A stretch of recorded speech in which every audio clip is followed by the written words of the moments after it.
Hello everybody. I'm probably going to tune in real quick and see how this sounds. I'm using a new mic today and new earbuds and new camera position, new layout. It's a bunch of new stuff, so I'm not sure how it's going to be going. So let me just check real quick.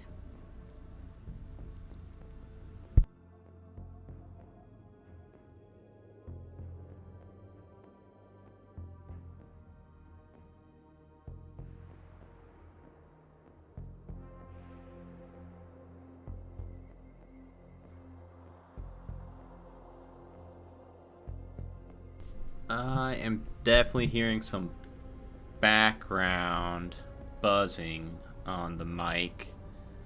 Let's see what I can do about that. What's up, Gerundu? I may be swapping mics real quick because I didn't have enough time to test this one. And yeah, there's a little bit of a buzz in the background on it, and I'm not sure if I'd be able to fix it in time. So I think I might swap my mic real quick.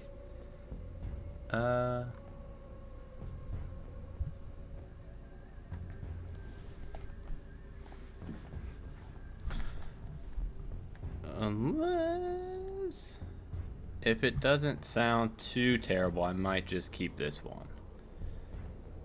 What's up, Gerundu? Come here to help me out, I assume. Hello, everybody. We'll see how decent this mic does for tonight, and we'll see if I have to swap it out midway through or something. But for now, welcome to solo rolling. So, if you're new to solo rolling, it is me playing Dungeons and Dragons by my lonesome. And tonight we are playing To Hell and Back. Oh, I gotta get used to that. To Hell and Back by Kiana Shaw and Donathan Fry. I hope I got your all's names right. Right, and yeah, so how you play Dungeons and Dragons solo, it's kind of like a choose your own adventure from, you know, those old like Goosebump books and things like that. And along with chat, I will be going along through the adventure, trying not to die, and see how far we make it tonight. I did see that this one's like 80 to 90 pages, so it might be a 2-night episode, but this is the first night, so it's a good thing you're here. With all of that, let's go ahead and get started. So, a couple. Sometimes solo adventures will have some different quirks to them. Let me read this overview real quick. Not far west of the exciting and sprawling city of Baldur's Gate rests a sleepy Sword Coast hamlet. Olgoth's Speared is home to mostly shepherds, fishermen, and most notably the weird wizard Shandalar. Naturally, as in the case with most strange sorceress sorts, Shandalar requires the help of an eager would-be adventurer. That's where you come in. Your request will take you into the fey-haunted Cloakwood of a seemingly simple mission, but what you witness in the forest will start off a chain of events that will lead you through hell itself. That sounds really rough for a level 1, to be honest. Requiring you to use all of your skills and wits to survive or to escape Avernus unscathed, or will you become just another lost soul in the plains of the damned? To Hell and Back is a D&D 5e adventure that can be played without a dungeon master. So, I did get excited about this one at first because, well, I'm still excited about it, by the way. But I saw that it said level 3, and I started getting pumped up because that's when my warlock dwarf that I'm playing tonight, named Gerundu, that's when he gets a lot of really cool stuff and his new pact and stuff.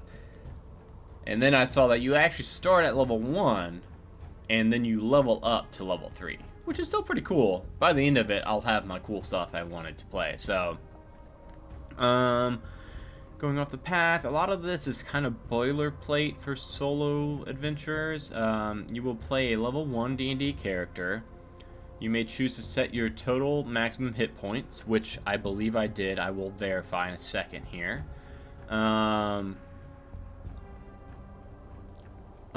Make special notes of feats. Okay. Okay, that all looks pretty straightforward. I did see this thing today when I pulled it up for the first time. Combat maps. Yeah, I don't think this one has any maps, and that's why I kind of changed out the layout a little bit. Where instead of having the maps right there, I kind of made just the left side of the screen pretty much just a big billboard of all the stuff we want to promote.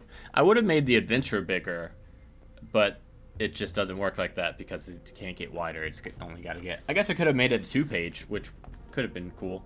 So yeah, since there's no maps, it's all theater of the mind, which is fine. That's what we usually do here on Solo Rolling anyway. Destiny points. This is something new that I just saw, and I very much like it because it did catch my eye, and I did read a little bit ahead. I don't think I read all of it, but...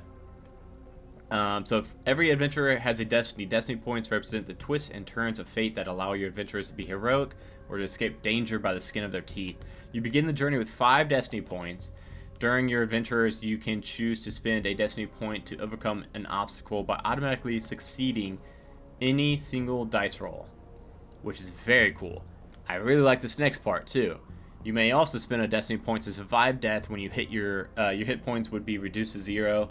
When you do so, instead, you immediately roll 3d6 and reset your current hit points to that number rolled, which is a lot for level 1. Some encounters will also note when you are able to spend destiny points to run away or otherwise survive the encounter. So, chat, I'm going to lean on you when to use those destiny points, because I know I would probably want to save them the entire adventure, and then by the end of it, I'm going to have all 5 destiny points again, because that's how I usually play video games. I don't want to do that. You must have destiny points remaining to spend them. However, if the adventurer knows that you lose a destiny point, you must, and you have no destiny points, you can still continue to play. Okay, that's what I was worried about.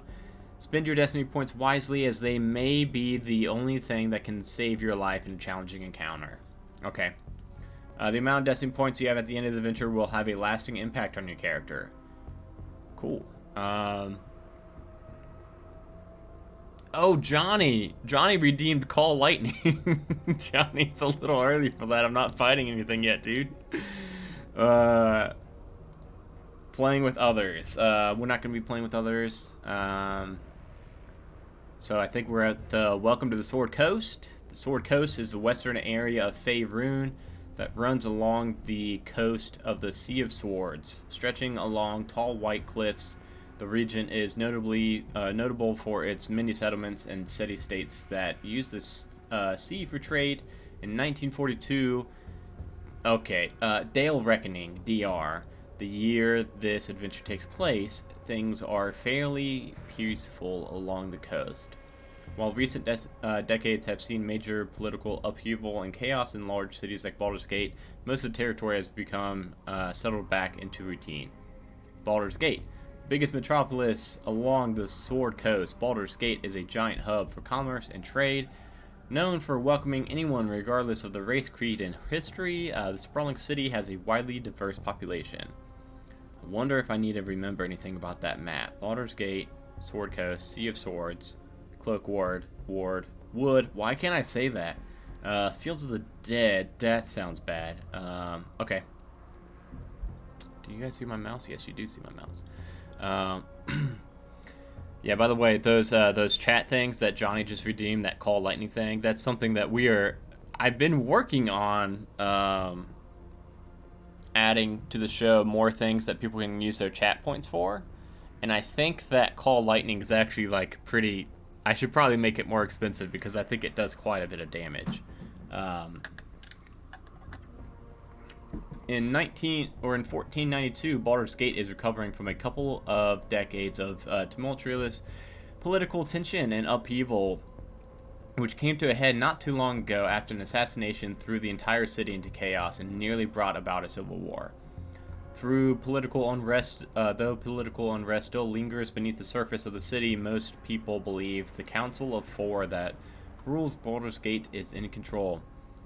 Olgoth's Beard. Olgoth's Beard is a sleepy hamlet southwest of Baldur's Gate. The life in Olgoth's Beard is an uneventful and quiet for the poor shepherds and fishermen that live there.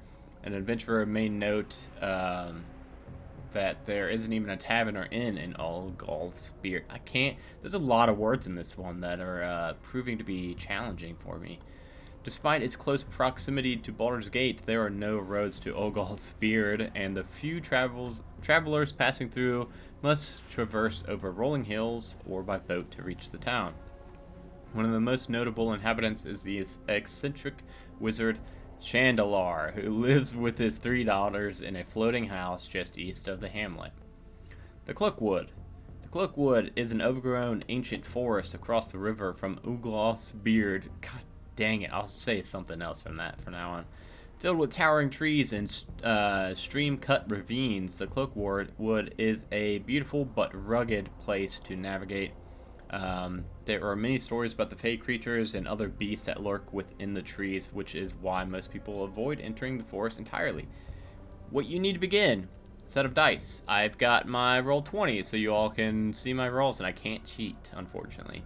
Character sheet, I've got my level 1, Gerundu. He is a warlock dwarf, and I am Pact of the Fiend, because I kind of min-maxed it a little bit, and that one's very good. Notebook, I will indeed pull up a notepad. Thank you for reminding me, adventurer, because I had to put destiny points. 5. A thirst for adventure and a good story. I'm hoping this is a good story, and I'm definitely thirsty for adventure, so let's get to it. Yeah, everyone grab those call lightnings while they're only 1,000 chat points before they go up. By the way, that call lightning, I think when you do that, yeah, 3d8. When you do that, you can call lightning down to attack one enemy creature, and 3d8 at level 1's a lot of damage. And I'm sure, oh geez, everyone's, I'm not going to be changing it right now because I don't, off the top of my head, remember how to do that. But we'll keep those going. All right, here we go. We're about to begin. How'd they get a picture of my character art on there? I'm just kidding. I'm much shorter and bald. Chapter 1, Into the Cloakwood. On the outskirts of Oddball Beard, it's a cloudy mid-morning, and you stand at the edge of the sleepy hamlet. Wow, they really like putting that Oddball Beard. Above you is a floating house that circles lazily in a coastal breeze. From your view on the ground, it's clear that this house used to be a ship, converted with a roof and additional rooms to accommodate permanent life anchored to the small village. In the house's shadow, you take the folded job posting from your pocket, smoothing out the parchment to read it once more. Seeking adventurer for an easy delivery job. Huge 200 gold reward. Come to the floating house at the... Okay, I'm guessing this is the floating house right here. As you crane your head upwards to confirm that this was indeed the right floating house, unless there's another one around, the magical structure comes to a stop in the air. From far above you, you hear faint clicks and rattles as a mechanism is activated, and a moment later, a rope ladder unravels itself with the end landing right at your feet. No spoken invitation, you start to climb up the ladder, hoping to not lose your grasp as you sway in the wind. How embarrassing would that be if I lost my grasp and fell to my death right here as a level 1?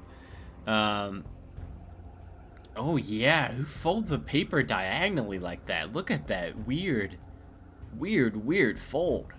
That should definitely have been just a vertical fold in half right there. Geez, where was I? Okay, after a climb that stretches out for a little too long, you finally reach the deck. Pulling yourself up onto the wooden surface, a pair of feet comes into view. A human man peers down at you through askew half glasses, his eyes wide and tinkling with a manic energy. His long white hair and beard stand on end as if someone had zapped him, giving him an even wilder grin as he leans down. This seems like somebody... Lord Jon Snow. This seems like Lord Jon Snow living in Longboy Tower after everybody else died of old age. I'll try my Lord Jon Snow voice for this guy. I don't know if I can do Lord Jon Snow. I don't think anyone can do Lord Jon Snow except for Lord Jon Snow. Oh, you must have received my summons, yes? I was expecting someone days ago, but you'll do. The man you can only assume is Shandalar, aka Lord Jon Snow, says hastily, his words almost tripping over one another. Come along now, no... Oh man, I cannot do Lord Jon Snow. I'm just doing a generic old man wizard. No time to waste. I have a storm to catch up to shortly. He follows to head the ship, expecting you to follow. As you follow him, go to A2. A2, inside Shandalar's workshop. Shandalar leads you through the tight wooden hallway of his home, eventually opening a door and ushering you into a room. You find yourself inside a crowded workshop. Tools and gears hang on the wall, next to the shelves of books and jars. In the center of the room is a table covered in blueprints, dried mushrooms, and various crystals. One particularly large piece of quartz catches your attention as it pulses with a faint white light. Your observations are interrupted by Shandalar placing a flagon of mystery liquid, cool, on the table in front of you. What I need you to do is to go and deliver this to the lady in green that lives in the Cloakwood, along with the message that I, Shandalar, require her services in the caverns below my house. How do you have caverns below a floating house? Nature-based magic is powerful, you see, and I cannot sell mushrooms if I cannot grow them. And I cannot grow them without her magic. Shandalar rambles his instructions. As you can tell, this job is very important and you'll be rewarded well once you return with her. Pause for a moment, waiting for you to nod before he continues. If you can just go across the river and into the Cloakwood, take a left and then... Wait.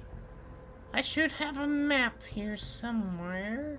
He turns to his bookshelf, starting to search through the tomes. As Shandalar searches for the map, you have a moment to digest his instructions and investigate a little further. To peek inside the cask, go to A3. To pick up the quartz, go to A4. Chat. Are we peeking inside the cask, or are we going for the quartz? Because I'm kind of 50-50 either way, so we'll lean on chat for that one. Cask, we're seeing a cask. Uh-oh, 1 for 1. We need a tiebreaker.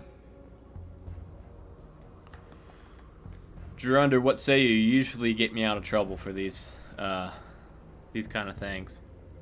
Also, does the sound any better now?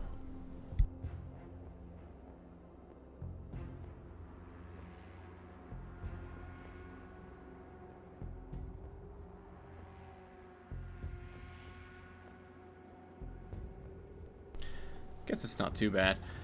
Alright, well, I think Gerunder fell asleep. We'll go ahead and roll a 1d2 for this. We'll do 1 for the cask, 2 for the quartz. 2 for the quartz. Alright, we'll do the quartz. A 4. Inside Shandalar's workshop, as you pick up the quartz in your hand, it feels warm to the touch. The white light continues to pulse with a slow and gentle rhythm. The crystal unmistakably arcane in some way. Make an arcana check. Actually, you know what?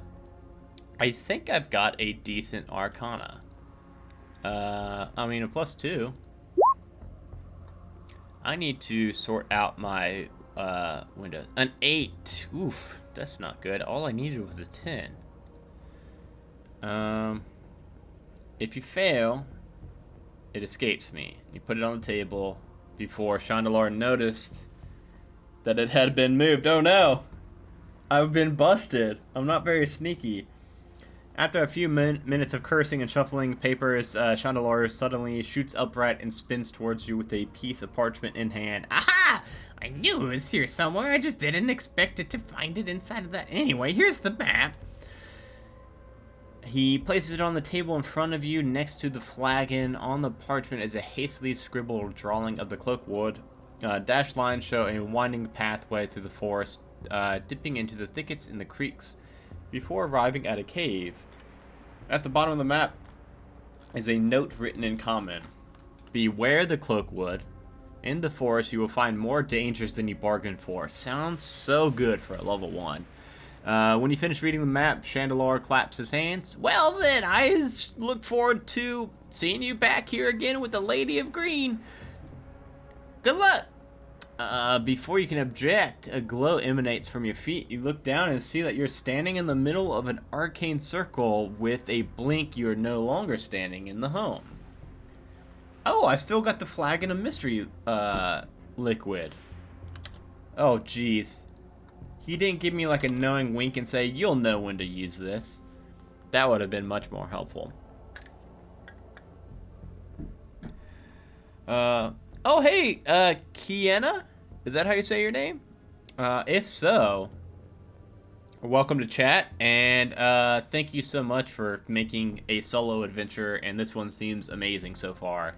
I love finding these, and I need a lot of them for this content for this show, so I'm very early on still.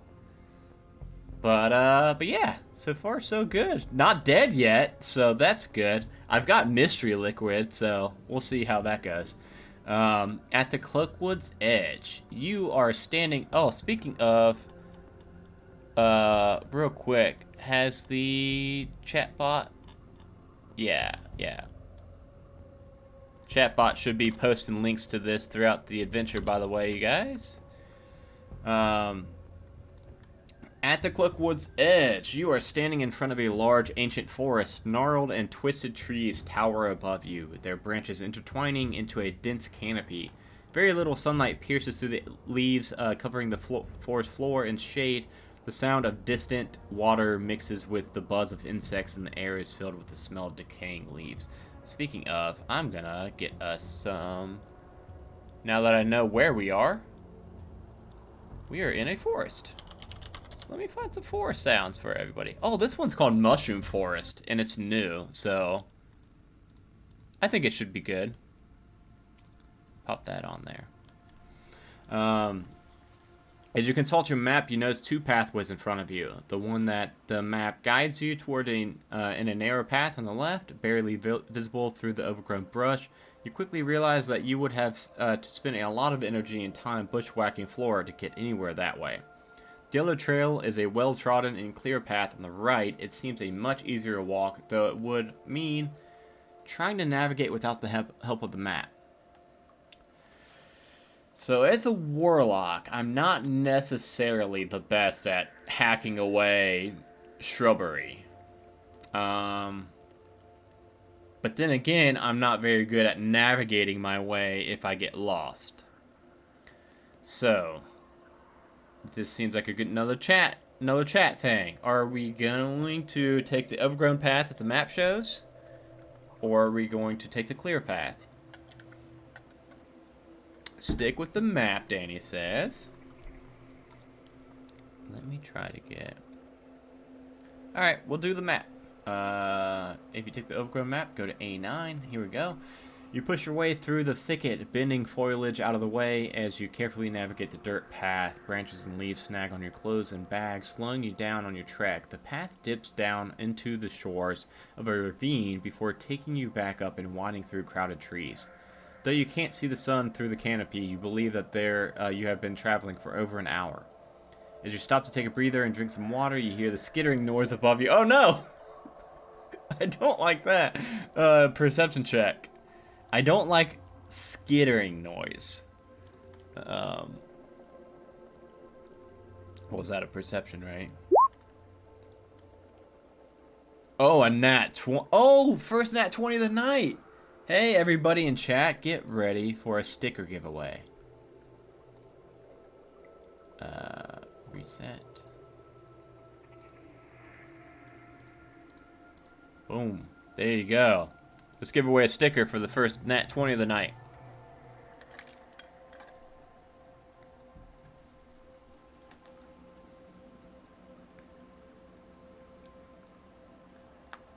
Yep, even if you've won stickers before, you can go ahead and enter, because we like rewarding repeat viewers also. We don't want you to win a group of stickers and then watch more streams and just not get that chance anymore. That wouldn't be very fun.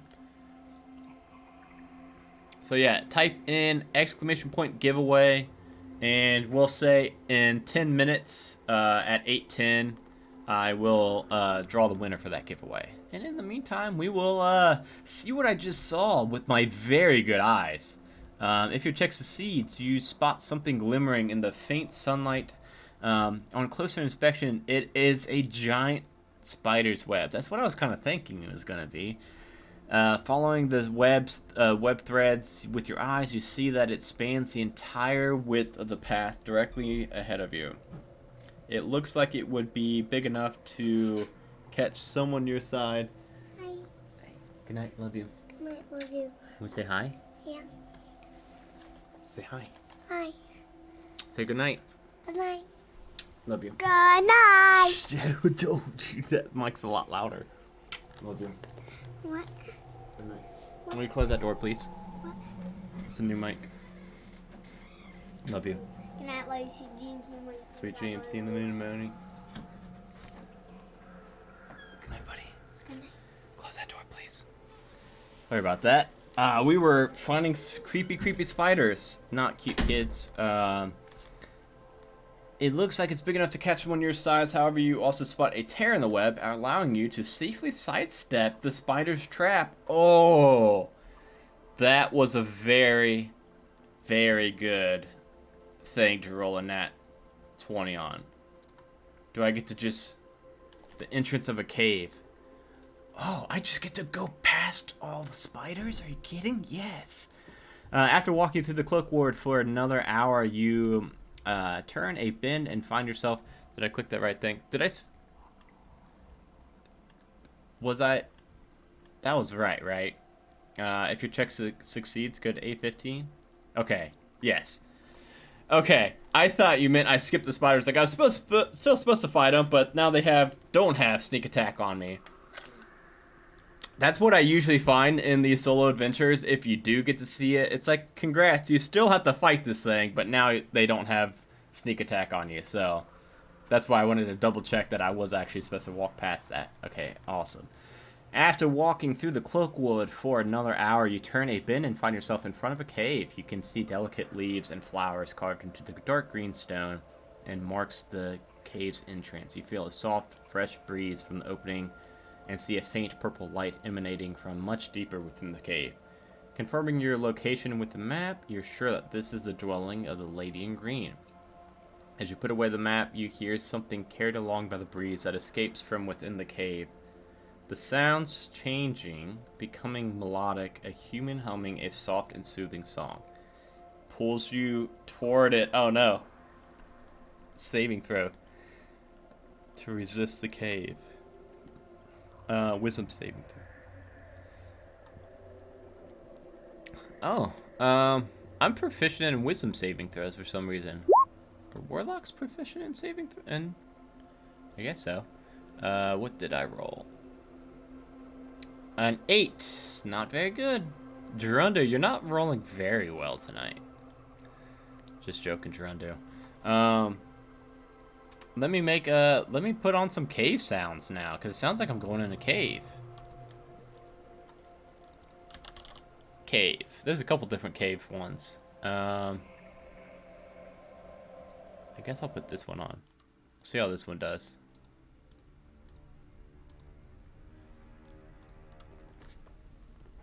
Alright. I did not succeed. Oh no, I see. I could have gotten a wand of shield? What? Draws me into the cave. I mean, I was going into the cave anyway, so I guess it's not too bad. Inside the cave, as you move deeper into the cave, the strange purple light grows brighter, refracting across crystals that line the rocky walls. Stone floor gives way to grass and wildflowers under your feet, softening your footsteps. The humming becomes more clear and loud, and then you turn a corner to find yourself in a small cavern. The ceiling is covered in large crystals, and butterflies flit through the air. A gentle breeze blows through, carrying with it a faint and sweet floral scent. In the middle of the cavern are two figures illuminated by the glow of a shimmering purple portal, the source of the strange light that led you here.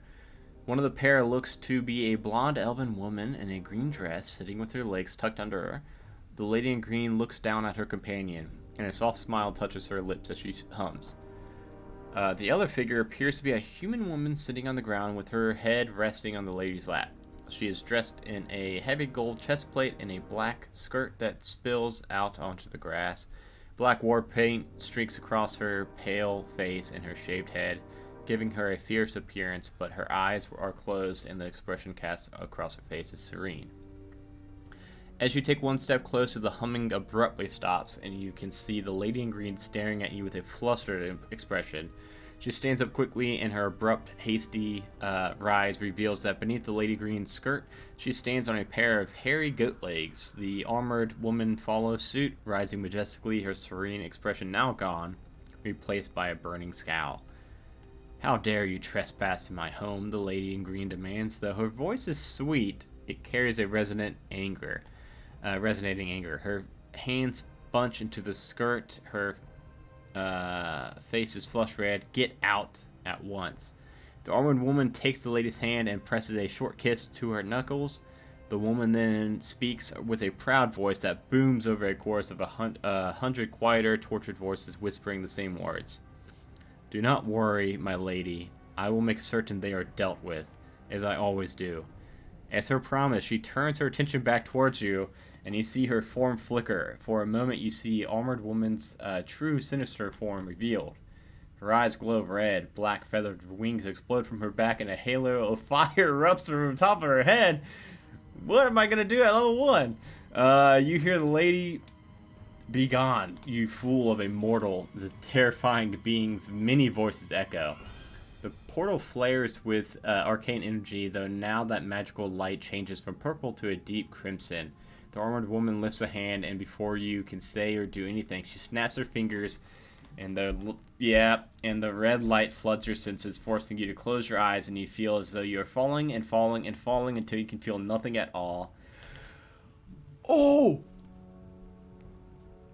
I'm so happy for so many different reasons. One of which, I mean, to hell. The adventure is called To Hell and Back, so now I'm assuming I'm going to hell. But everybody, I just hit level 2. So I hit level 2, gain the benefits of having a long rest, and go to B1. Welcome to hell. Okay, let me get some music called. You know what? I am going to do a couple things really quick. Let me real quick do our... if you have not yet entered into our giveaway, type in !giveaway to make sure that you are entered in for some really cool stickers we're about to give away. And other than that, let me just...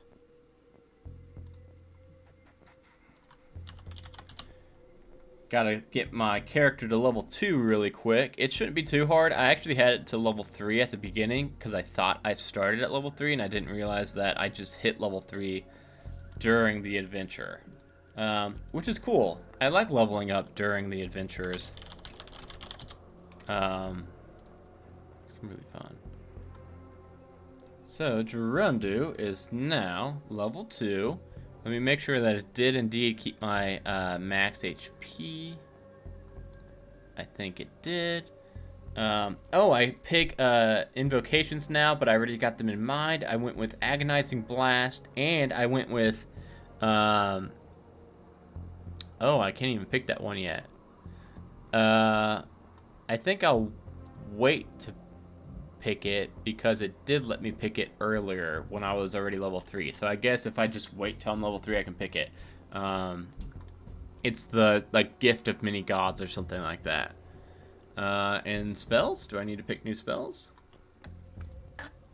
Yes, I can pick one more spell. I'm actually gonna wait to pick any more spells because at level 3 is when I have more spells I want to pick. Okay. Cool. I don't know how it works on D&D Beyond. If you're watching this on the desktop, you should be able to click and see that, my character sheet. But since I just leveled it up, I don't know if you can still do that or not. But maybe. And I'm gonna swap this for this cover. so everyone can see that cover. I don't know what that little pig thing is, but I really want to make it. I mean, I really want to meet it. I don't want to make it. All right. It is 8:10. I'm going to do the stickers giveaway. So, drum roll, please. It still says level 1 on the overlay. Yeah, I didn't know if it would update it in real time or not when I updated my character. So that kind of stinks, but... all right, I'm going to do a countdown from 5. It's the last chance to type in !point giveaway for some stickers. All right, 5, 4... Oh, wait, it says time remaining? Oh, no, that's fine. 5, 4, 3, 2, 1. Here we go. Tanya, congrats! You won some more stickers. I'll give you some new stickers too, Tanya. I'll give you some different ones that you didn't get yet. All right. Let us get back into it. Gerundu is level 2. He is in hell now. He is ready to go. Maybe. Even level 2 seems pretty low for hell, so we'll see how this goes. In a dark, bone-littered cave.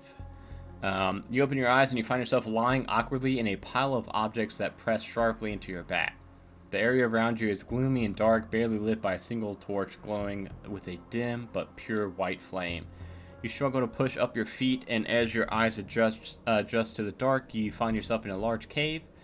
Something cracks and groans under your feet, and as you look down, you notice that you are standing on an ancient pile of brittle human bones that protest loudly beneath your weight. You wade through the bones and out towards that dim white light at the other end of the cave, ready at any moment for the dead to rise up and grasp yours with skeletal fingers. I didn't even think about that until you just said that. You can see shadows dancing all around you with every crunch, every footfall. Your heart is pounding against your chest as you reconcile your new reality. Where are you? Are you still in the Cloakwood? And how will you get out of this cave? Make a wisdom saving throw. A 13. Okay, cool. So I did make that. If you succeed, note the following trait on your character sheet. Fear of bony things. Oof. Okay. So far I've still got 5 destiny points, which, by the way, I just said your name right one time. Kiena. I love the destiny point mechanic added to this. I've never seen that before, and I really like it, especially because a lot of times I do very bad on these, so I really like the destiny points. So yes, I got that. Go to B2, the Forgotten Memorial. You stand before a simple wooden torch that glows with a pure white flame. The fire is cool and calming, and you feel your panic subside when you are near it. The torch's sconce is a few simple iron bands holding it into the obsidian wall. Next to it on the wall, you can see the faint outline of what might have been a passage, but the indentation has been long filled now, sealing you inside this tomb with only the dead to keep you company. At the foot of the obsidian wall, the torchlight off the ground, the area around it has been cleared of skeletons and bones. Laid out on the pedestal are 3 objects covered in dust and ash. A silver amulet carved into the shape of an eye, a sea green emerald that glows beneath the light, and a sharp but slightly bent copper spear.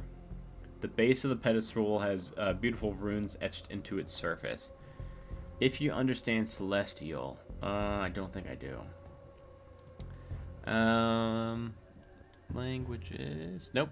I speak Common and Dwarvish. If you ignore the items, if you pick up the amulet, if you pick up the emerald, if you pick up a copper spear.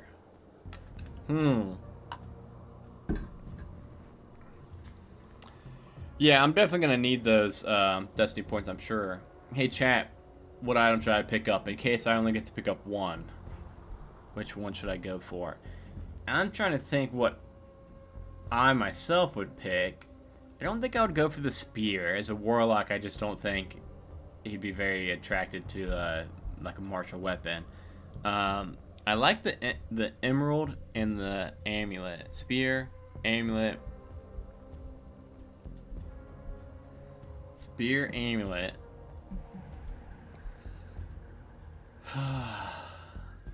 I do like the silver about the amulet. That sounds like, I mean, werewolves don't like silver, so that's something, I guess. Okay, I think I'm gonna pick up the amulet and see what's up. The Forgotten Memorial. You pick up the amulet and take a closer look at it. Its chain still shines beneath the glow of the torchlight, and its silver emblem is etched into a feminine eye. As you hold the amulet in your hands, you feel as though someone is watching you.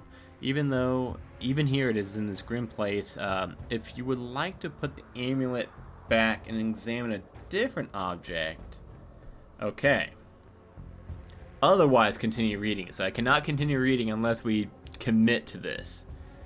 Should we commit to the amulet, or should we backtrack and go for something else? Feels like someone is watching you. I don't really like that about this amulet now. Nope. Is that nope as in look at more stuff? Okay, yeah. I'm not digging this amulet very well. Very much. Emerald or spear? So Tanya did say spear, so we'll try the spear. We'll see what the spear says. B6. When you pick up the bent copper spear, oh, I didn't even realize it was bent.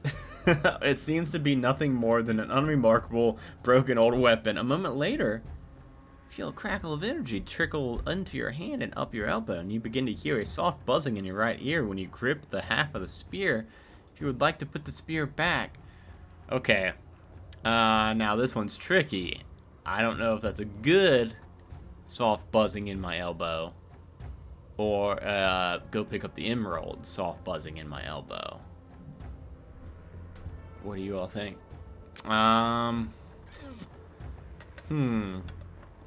Emerald. I was kind of wanting to check out that emerald. I mean, we could also just check it out and always go back to one of the other two if we want. B5. Holding the glowing emerald in your hand, you get a closer look. Beneath its shining surface lurks a shifting shadow that seems to avoid your touch. And when you hold the gem up to your ears and shake it, you can hear something sloshing about inside. So I definitely don't like amulet, because I don't like something watching Gerundu. So I would say between the emerald and the spear sounds maybe a little bit better, because this thing kind of sounds bad. Alright, let's do spear. Yeah. Suddenly a thunderous rumble shakes the cavern and nearby rocks off of nearly rocks you off your feet. Slowly the sealed exit rolls into the obsidian wall, revealing a tunnel that seems to lead out of this tomb. At the other end of the tunnel, you can see a bright red light. When you look back at the pedestal, however, it and the other items are gone. I think that was the right choice. Gerundu probably keeps hearing his name over and over and over. A haunting wind whips through the tunnel, and you hear it whisper you in a tortured voice. Oh wait, I got haunted voice. Here we go. I think. Which one do I have on right now? I think I've got. Yeah, here we go. I'll use it. I remember the day when our host was defeated, when Zariel's sword lay shattered on the ashen plains. I remember this my own, a shrine to those who we lost, and I waited, and waited for Zariel to return here and rescue me, but instead she betrayed me, betrayed us all. Did you know that an angel could die of a broken heart? Casting the spell Identify. I don't have Identify. It's time to leave. For taking an artifact from the tomb, lose 1 point of destiny. Oh, no. Okay. Alright, I'm down to 4 destiny. Oh, no. I didn't mean to click that. So I was at B6. And go to B10. I did mean to click that. It's Scorched Canyon. The entrance to the tomb seals behind you, and it's a short walk through the narrow tunnel to what lies beyond.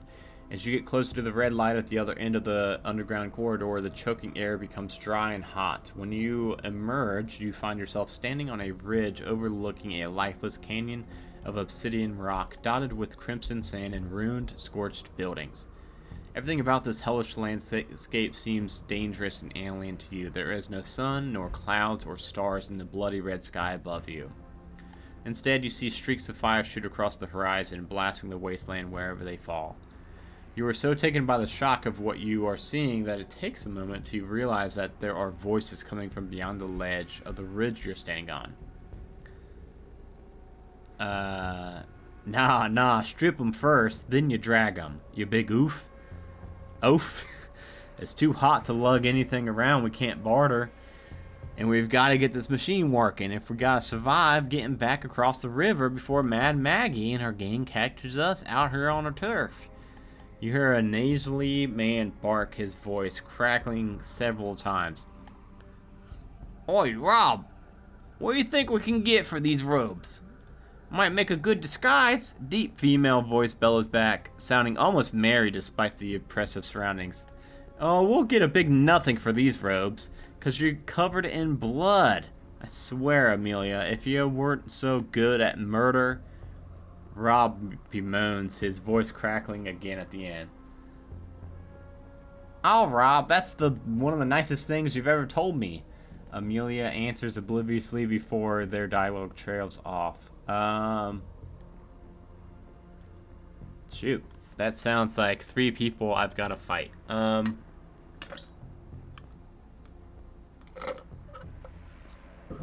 Let's see here.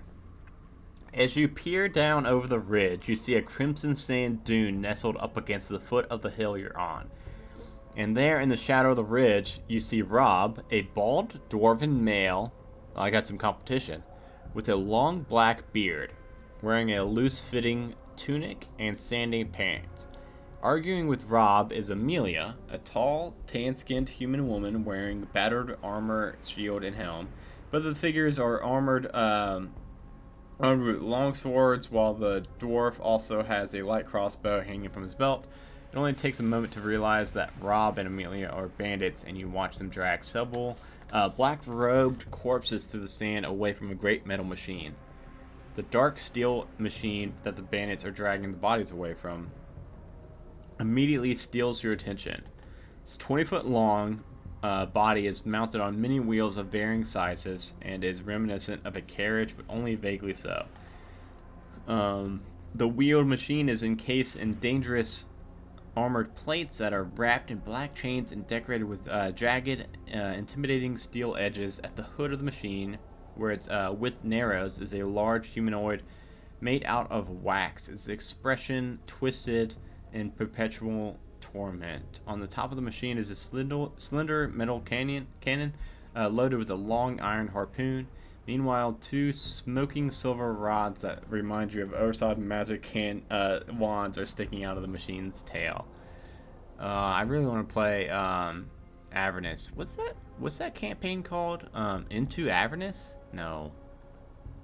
Something like that. As you survey the scene, realizing that this machine may be your one-way ticket out of this hellish canyon. Oh, I didn't even think about that. Descent into Avernus. Oh, I was pretty close. Okay. Make a perception check. I will do that. +1. Not super good. Oh, a nat 20 again. That's my second nat 20 on a perception check. If your check succeeds, you notice that a small leather backpack is lying in the sand near the machine. If you want to try to sneak around to the bandits to retrieve the backpack, go to B12. Okay, so I can either sneak, greet, or ambush. Ooh. I like choices. But, ooh, that's a tough one. I kind of want to sneak for the backpack. I think that's the... Sneak is a no? I mean, don't get me wrong. I also don't have the greatest. But, you know what I could do? No, I don't want to use Destiny point. I was gonna say I could sneak, and if I failed the sneak, I could then just use a Destiny point and succeed on the sneak. But with my luck, I'd probably get to the pack and it's just like beef jerky or something in there. My charisma's pretty good. I'm a warlock. So I've got experience dealing with fiends. My patron is a fiend, but I'm just thinking if it is going to come down to a fight one way or another, I would like to have the edge on them. My roll 20's been rolling very hit or miss tonight. It's been rolling very low, then really high.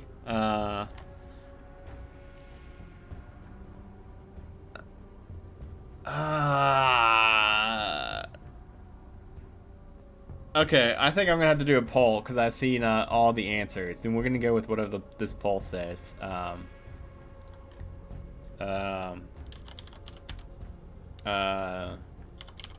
Greet, sneak, ambush.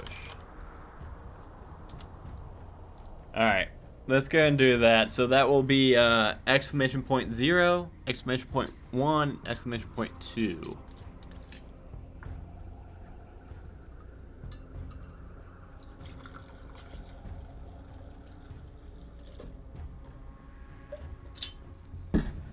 Oh, I got 2 for greet. Okay, I think we might be greeting these things. These guys.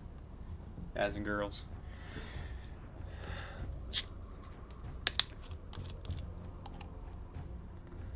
Alright. Oh, what would I even say to them? Hey, murderers, what's up? What's up, fellow murderers? Like the, Steve Buscemi, Mr. Deeds. Alright, we'll greet him. Oh, nope, don't do that. Here we go. That's what I'm gonna say to him. Let's get comfy as I'm about to get murdered, probably. If you greet the bandits, B13, which is right here. As soon as the 2 bandits see you approaching, they drop the corpses they are dragging with a soft thud in the red sand. Rob the dwarf reaches to draw his crossbow. Oh ho ho! What do we got here? See if they got any coins on them. Oh no! Before we have a chance to do anything, but I'm murderers. The muscular human bandit Amelia is already stomping through. Drundu, you were right again. I should have ambushed him. A vicious-looking sword. I'm gonna carve you up, real pretty. Oh no, it doesn't look like they want to talk. I should have made myself look more murderer-ish. Dang, she does look brutal. Oh, okay. Before you can investigate the war machine, you'll have to survive the bandits, Rob and Amelia. During the encounter, Rob will circle around you, staying at a distance of 20 feet, and fire at you with his crossbow. Amelia begins the encounter 5 feet from you. Okay. Oof. She will attack with her longsword and use her shield bash as a reaction if you attempt to move out of range. She'll do anything she can to protect Rob. Okay, and her morale will suffer if you defeat him. That's true. Yeah, that was more of a Reggie move than a Gerundu move. You know what? I don't think I need these. These are hurting my ears, to be honest. Okay. Well, let's go and all roll initiative. I will do mine first. Hey, you know what? We needed to get a combat in tonight. I got a 9, not super good. I'll do Rob next because he's left. 1d20 plus 1. Oh, I actually beat one of them. That's really good, actually. This one's plus 0. Oh, okay. So Amelia's gonna go first, so she's gonna get right up on me. I guess I need my character sheet up, don't I? That's probably a good thing to have up.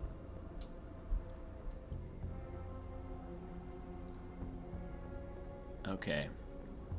So she is going to I mean, it said, oh wait, you know what I just realized? That probably just messed up the view, didn't it? Whoops. Attacks with a longsword. Okay, so her longsword, as she swings at me super happily, +5. Ooh. Ooh.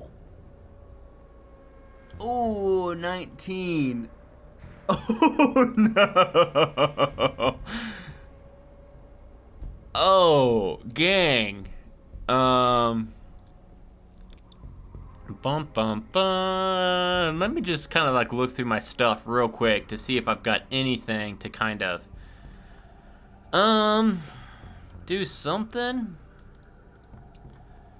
Cause I know eventually, I think at level 3 is when I get I can cast Mage Armor at will, but I think that's at level 3. So I want to make sure. Well, even if I had Mage Armor on, 19's still gonna hit me.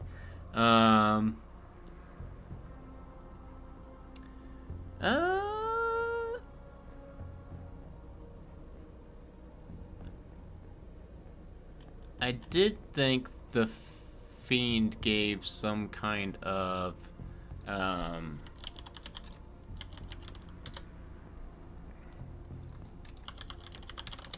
see here.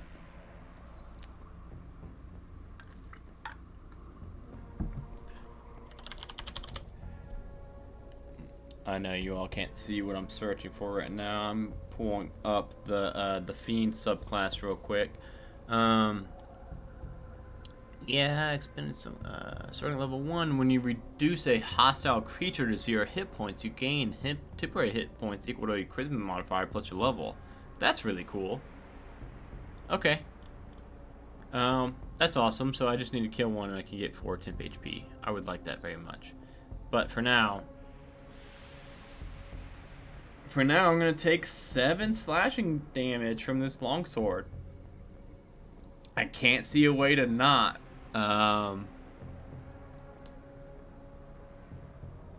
Guys, I do have Hellish Rebuke. Do you think we should use Hellish Rebuke on that attack?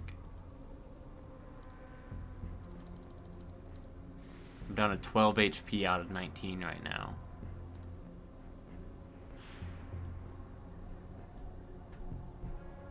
Thank you, Kiana. I will let you know on Twitter how this goes, if I survive or not.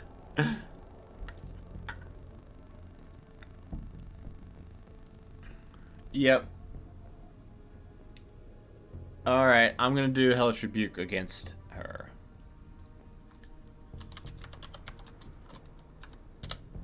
No! She's saved as I point my finger and hellish flames surround her. Well, they don't really surround her very well, at least, as she steps out of it. Dang. Okay. Next up is me. Hey, y'all, should I do a good old Eldritch Blast at her? Or should I try to take out Rob? I think I should try to take out Rob first, right?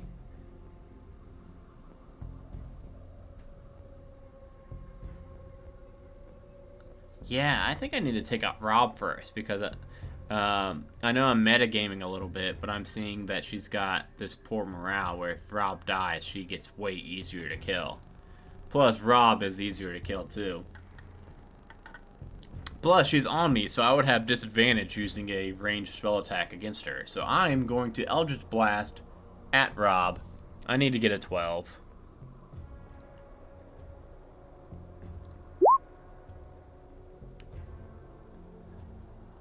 And I got an 11. Do I not have anything?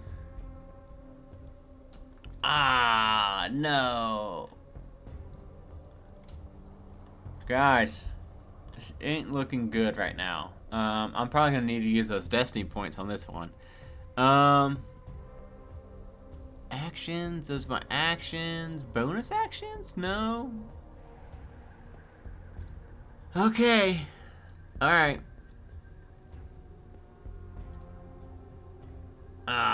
Okay. Let's see what Rob's gonna do to me.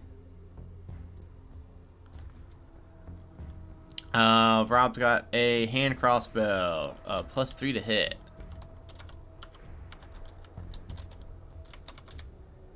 Whoa, they're rolling really good tonight. That's gonna hit me for 4 damage. Oh, I gotta make a Constitution saving throw or be poisoned. I mean, if I'm poisoned, I am gonna be just... Okay, I saved against the poison. Woo! I would have been done for with that poison. I'm gonna do Hellish Rebuke again, use my last spell slot, just because I'm really worried about this fight. So I'm gonna go ahead and just Hellish Rebuke at him real quick. He's gotta make a Dex saving throw. His Dex is big old +1. Oh my goodness! I cannot. Oh no. Oh no. I mean, now it's Amelia's turn, and she would be swinging at me again with that longsword, which is a +5 to hit.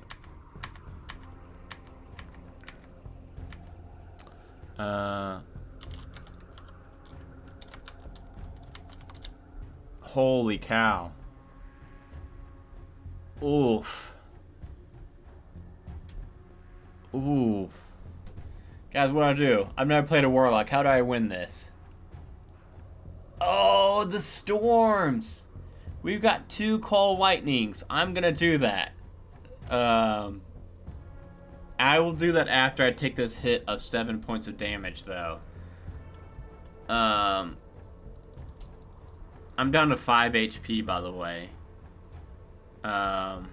So yes, what I'm about to do is, if you chat enough in our channel, you get chat points, and we're still working on those chat points. We're trying to get them, we're trying to add more options, and we're trying to get it scaled right. Right now, we have had 2 call lightnings happen in this chat, which if you cast call lightning, you get to roll 3d8, I think, damage on one enemy that is being fought in the stream. There's been 3 call lightnings. Ooh. Okay, well, that's probably gonna save my booty right here. Let's go ahead and do, this will be for Amelia. See, I need a way to scale those call lightnings, because, like, for this level 1 adventure, those call lightnings are gonna be very good. But if we were in a level 20 adventure, not so much. So I need a way to kind of...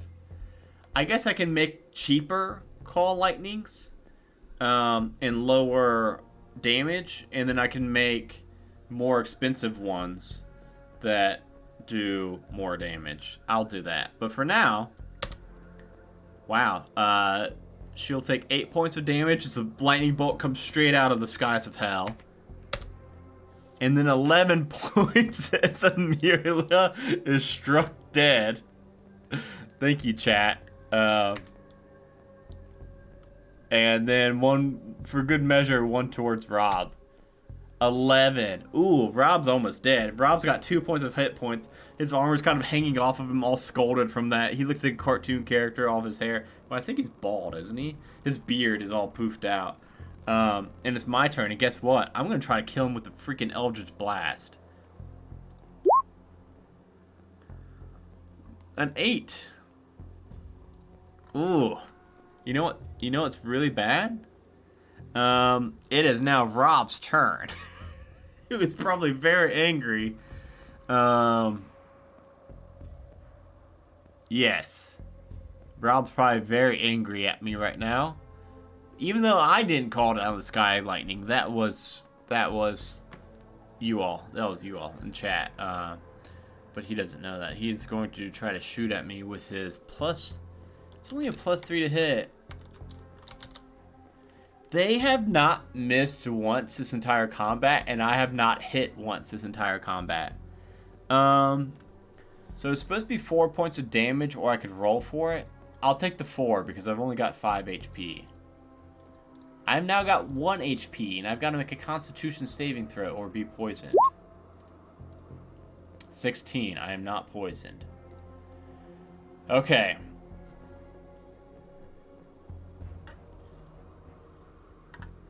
Oh, a 4. Oh, I've got 2 left. I've got 2 Call Lightnings left. Well, let me real quick shoot an Eldritch Blast at this guy. I mean, one's got to hit, right?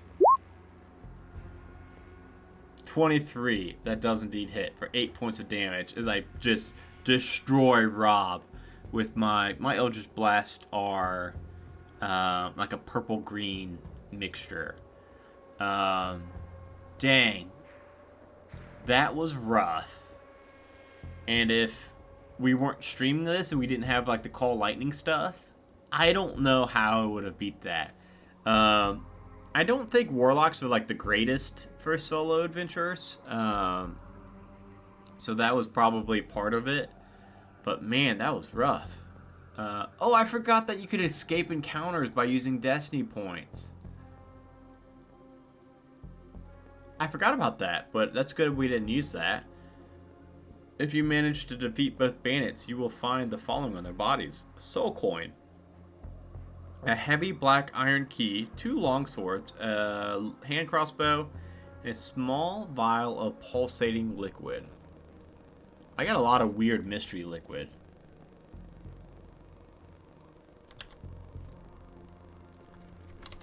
Okay. Investigating the 2 black-robed corpses that they had been dragging reveals the 2 men had battle-scarred faces and a crude skull branded into their foreheads. Corpses are stripped of all possessions. I don't have identify. Key in hand, you find your way inside the infernal war machine, holding the hoping to escape this place and add any items to your inventory, and then go to B16.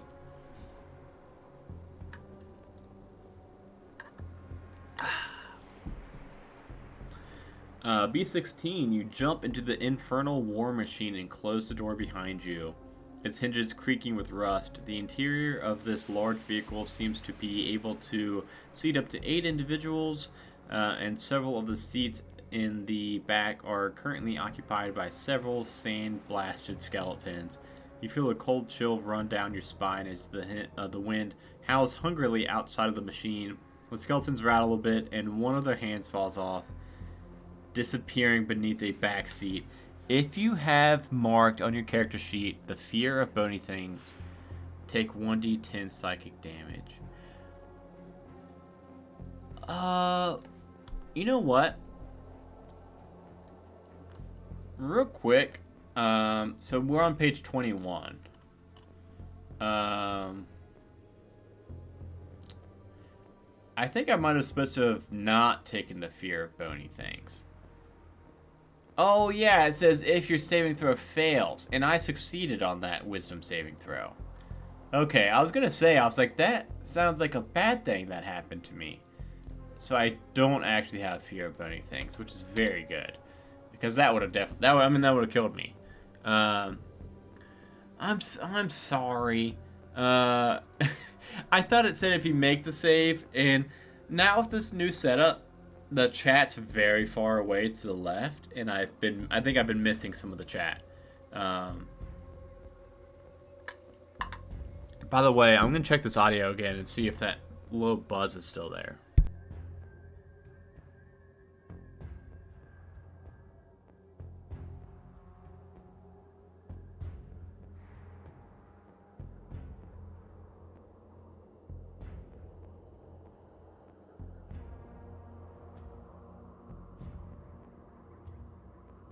It doesn't sound too bad, but when I max out my volume, I hear like a buzz at the bottom of it. I'm hoping I can get that figured out by Roll for Weird tomorrow night. Don't worry, a sing-songy voice rings out from beside you. The mean bandits just keep those old bones around for decoration. They can't hurt you. Oh, I found the little floaty elephant guy. Let me real quick, let me find a sing-songy voice for this thing. I like leaning on this voice modulator so that I don't have to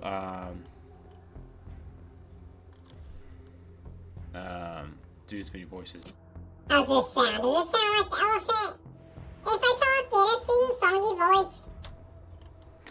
Or magical chords. Or maybe this one, does this sound like a sing-songy elephant? I guess I'll use that one. I don't know what either of those sounded like, by the way, so they might have both been terrible. You turn back to look at the seat beside you and are immediately sprayed in the face with sparkles. As your eyes come into focus, you realize that you are looking at a small elephant the size of a large dog. The first one? Alright, I'll go back to the first one. Because this thing is very cute, so I definitely want a cute one. Okay. With golden hide, 2 small sets of leathery or feathery wings, and big white eyes that look somehow sad despite their purity. The strange creature is flapping its 4 wings floating just above the machine's passenger seat, and it's blowing sparkles out in its of its trunk and into your face.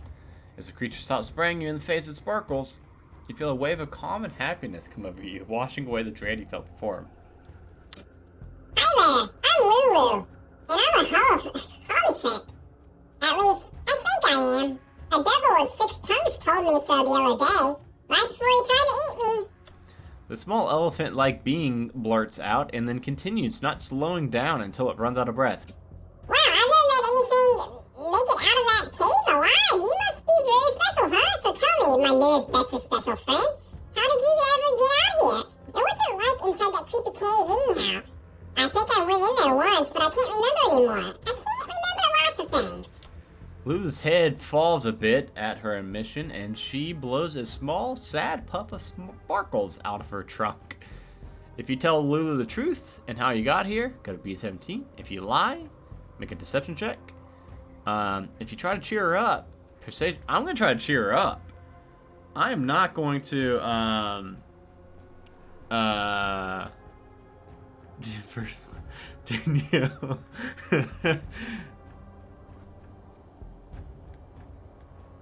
If I will never lie to this thing in my life. If I have to die to lie to this thing, I will die before I have to lie to that thing. So I would like to cheer it up, and I know I like to go with chat a lot, but right now I've got to cheer this thing up. Persuasion check. A 15, that's not very bad. Go to B19, and I made a 15. If the result of your ability was less than 12, 13 or higher. Oh, I got Hollyphant Whisperer. Heck yes, I do. Lulu's small eyes seem to grow twice the size as they were before, and her long trunk reaches up to gently touch the side of your face. She speaks with a tiny voice quivering with emotion. Thank you. I really needed that. Wow, I'm so lucky that I found you here. Please let me give you a gift. The Hollyphant coils her trunk up into a tight knot on her face, flaps her wings hard, and hums a song so loud that the entire infernal machine begins to vibrate. The elephants in the back seats of the machine rattle loudly, and several more of their limbs fall off, and then the song suddenly ends. Lulu slowly uncoils her trunk and presents you with a gift, a multicolored ball made out of sparkles. Cool, thanks Lulu. What I always wanted. She looks up at you, her eyes wide, waiting to speak until after you accept her gift. It's a ball made out of all my feelings about how you are the most awesome person in all of Avernus. When you're feeling super sad, or maybe even in complete and utter despair, take it out, rub it on your face. It is Hollyphant magic. So it'll make you feel better right away. You take the present and stow it away. As you hold the ball in your hands, you cannot help yourself. You smile a big, goofy grin. Yes, this thing cannot make me stop smiling. You stow the present away and look back to Lulu. Now we were talking about something else. Oh, right. How did you get out of that cave anyhow? She asked, her voice bright and curious. Okay. Who would respond cruelly to Lulu? Who would do that? Who would do that? Nobody would do that. We need to tell we need to tell the authors, take that line out, because it is redundant and nobody would ever do that. I'll tell her the truth how I got here. B17. Oh, that link doesn't work. B17 inside the Infernal War Machine. Wow! Lulu explains, prepping up immediately when you tell her how you came here. It sounds like you've had really bad luck lately. New best and special friend. You walked in on a powerful fake creature in an intimate moment with... The winged elephant's creature's words trail off for a moment, and her pure white eyes begin to shake rapidly. It's unsettling to witness, but your new friend calms down after a moment and continues to speak in her tone, a little more introspective now. You saw Zariel, the archdevil. She rules this place. She must have sent you here, thinking you would never escape. I'm sorry to tell you this, but you're in Avernus. This place is the first lair of hell. It's a very scary and very sad place that makes you forget things like how to do magic, or who you are. Sometimes even I had trouble keeping my spirits up here. And everyone knows that elephants have the brightest spirits. We're magical celestial beings, too. Just a lot nicer than the one you met. Lulu settles down into the seat next to you, no longer floating. She stares out through the window of the infernal machine. It's quiet for a long time, and then Lulu whispers in a sing-songy voice. I think maybe I knew Zariel a long time ago. I think she used to be my best friend in the world. I don't remember what she was like back then. Now she just scares me.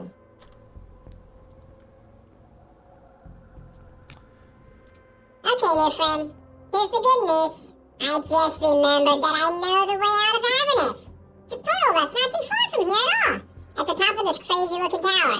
Bad news is that it's really dangerous to get there, even in a big old infernal war machine like this one. Thankfully for you, I'm the best backseat driver around. I'll teach you how to drive this thing and help you navigate the area. Lulu keeps speaking, talking so quickly that you wish you had time to take notes as she explains the mechanisms of the Infernal War Machine to you. She uses her trunk to indicate various wheels, cranks, buttons, tubes, and other contraptions that you will need to use to run this thing. She also tells you that this machine runs out of fuel. The only way to get it started again is to feed it something called a soul coin into its furnace. She adds that she really hopes you don't run out of fuel. Once you are finally able to get the vehicle up and running, its engine begins to rumble to life with a dark and hungry roar. The machine's wheels begin to quickly turn, spraying the area all around you with flying sand. You place your hands on both the steering wheels, using them in conjunction to control the vehicle's direction and speed as you speed away from the haunted cave. A few moments later, you nearly lose control of the machine and crash, but Lulu wraps her trunk around one of the wheels and helps you correct course. With your new companion's help, you begin to get the hang of driving. Go to B22.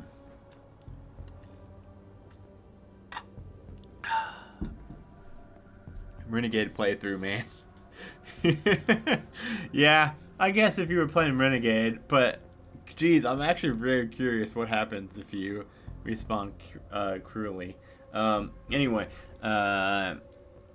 you gain the benefit of having taken a short rest and can spend hit points. Yes, I want to do that. Do warlocks get their spells back on a short rest? I think they do, right? Yes. Warlock spell slots return on short rest. Heck, yes. I guess I could have just clicked the short rest button. I'm rolling my 2-hit dice.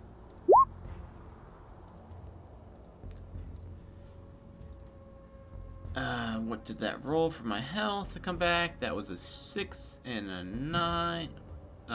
So plus 15. I'm almost at full health. I'm at 16 out of 19. It's not very bad. And I got my spell slots back, so that's something. I can't believe I missed both those spell slots. Okay. When this adventurer tells you to mark damage to the machine, refer to your character sheet and any previous damage you've marked. If you have already marked damage previously during the adventure, you must spend 2 points of destiny. If you do not have enough destiny points to spend, the machine is destroyed. When the machine is destroyed, it explodes in a screaming ball of hellfire, killing you instantaneously. Oh shit! Let's not do that. Your soul survives several agonizing days trapped within the burning wreckage of the vehicle. Whoa! That's even worse! I thought I was gonna say, hold on, there's something better. That's when this adventure tells you to mark damage to the machine. Okay. Yeah, I know. That sounds really bad. Okay. If you do not have a vial of pulsating liquid... If you do not... Okay, I do, so I continue reading. I want to make sure I don't mess up anymore, because I have messed up before. Lulu's trunk curls up when she notices the vial in your possession. That stuff is really gross. It's the insides and bloods of demons. There's a lot of the demon blood in Avernus, but demons are always getting killed here. You know, there's a blood war between the demons and the devils. Still, there's blood and can be very useful sometimes if you feed it into this tube right here. You can power the engine's blaze boosters to go super fast, or you can power one of the machine's big weapons. In this particular machine, it looks like there's 3 main weapons. There's the acid sprayer, that's the really nasty one. There's the harpoon chain gun, that's my favorite because you can do all sorts of neat tricks with it. And then it, the one really creeps me out. You know the scary wax head on the hood of the machine? It's called an infernal screamer. And if you turn that crank right here, there's a tortured soul inside that will cry out. And it's really loud and scary and annoying. And if you use that one, please warn me forth because I think have really sensitive ears. After familiarizing yourself with the cranks, levers, and knobs that control the infernal war machine's special weaponry, you focus on driving and continuing through the sandy waste towards the next major landmark. Alright, you all, please remind me all those weapons I have. Acid sprayer, harpoon chain gun, infernal screamer. So it looks like I can, if you feed it into the tube, you can power the blaze boosters to go super fast, or I can use one weapon with this, okay, with this demon blood. Okay. Near the volcanic falls, you drive for several hours through the rocky wasteland, sometimes crossing great scorched dunes of black sand. The relentless red of hellish horizon stretches out in every direction, sometimes broken by streaks of fire falling from the sky. There is not much to note of the landscape here as you follow Lulu's directions looking for your first major landmark. Occasionally you pass by large, unmarked graves full of countless half-buried dead. Let me real quick... Can you all even hear the music? I don't hear the music in my earbuds at all. I wanna make sure we've got some. Here's a new, I'm trying to find a good soundtrack for us to play. I want it to be nice and creepy. This one has a creepy looking picture, so it might be creepy. Alright, cool. Again, for some reason, based on the levels, I can never hear it myself. I've got to have it on tabletop audio, which is what I'm using. I've got to have the volume slider all the way down where it looks like it's actually muted. And if I move it up even like a millimeter, it like blasts on the stream for some reason, and I'm not sure why. I would like to be able to hear it myself, but as long as you all can hear it okay. Okay. Oh no. You are just starting to feel confident behind the two wheels of your machine when you've reached the first landmark. An intimidating cliff, glowing molten obsidian rock flows over the cliff, falling down into a massive lake of rolling lava below. You slow down to take in the majesty of this sight, and then you hear an ominous sound, clink, clink, clink, clunk. Suddenly, it stalls. Really? Oh no, I was afraid of that. Lulu emits suddenly, so excited and anxious that her flittering wings cause her to float up and bump her head into the vehicle. This machine must be out of fuel. Those bandits said that they were looking for more coins. If you could find any scary-looking coins, it might be a good idea to go out and check on the furnace. If the fire's out, throw in one of those creepy coins, and it's the only way to get started again. But don't worry, I'll wait here, and I will keep lookout. As Lulu fills the inside of the vehicle with another rain of fuzzy-feeling sparkles, you steel yourself, open up the driver's door of the machine, and climb out into the brutal heat of the obsidian landscape outside. You can feel the hot air from the volcanic falls choking you already, but you hold onto the side of the machine and find your way to its rear, where you find a large panel marked with the same skull emblem you noticed on the coin you found outside the cave. And as you notice the emblem, you realize that you are already holding a soul coin in your hand, though you don't remember taking it out of your belongings. The coin hums in your hand with a life of its own. What are soul coins? These heavy coins are made from a strange metal of indeterminate origin that is very hot to the touch. Each coin is inscribed with an infernal writing on its face. If you make either Arcana or Religion, I think I'm proficient in both of those, so I think they're both the same. Let me see. Arcana, they're both +2. I'll do Arcana. A 5. Nope. Nope. So I don't realize any of that. Okay. You open up the panel on the back of the machine and discover the furnace is dead, just as Lulu feared. While pondering reigniting the furnace, you suddenly feel a cold anxiety grow in your stomach when you notice a large shadow appear from over your shoulder. You spin around to see a terrifying sight. A skeletal knight looms over you, only scraps of ancient plate mail armor still clinging to its brittle, blackened bones. The undead knight holds a kite shield in one hand and a large, wicked-looking greatsword in the other. A spectral blue fire burns from within its armor and empty eye sockets. Insight or Arcana? I'll do an Arcana again. Can't roll bad twice in a row, right? Okay, 15. If it succeeds, go to B25.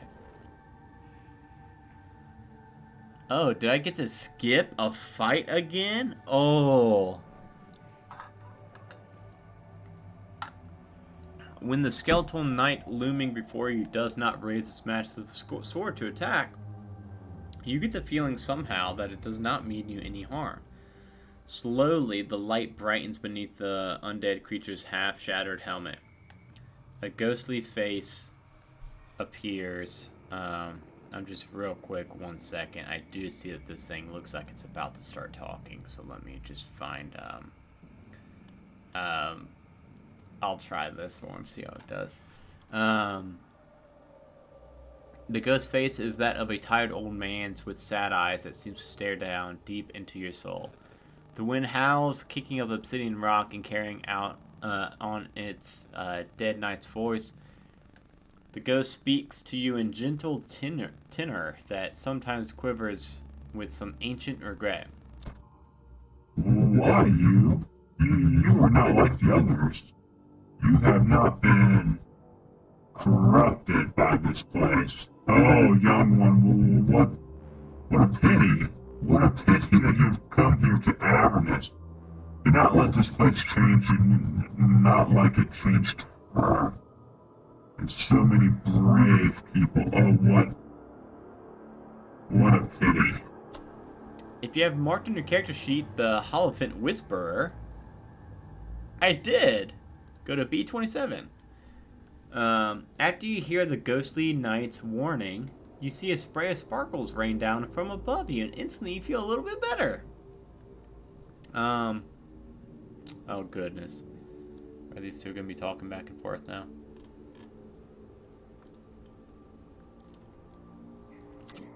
Sir Alban! I remember you! It's me, Lulu! The ghostly knight looks up slowly, his old bones creaking.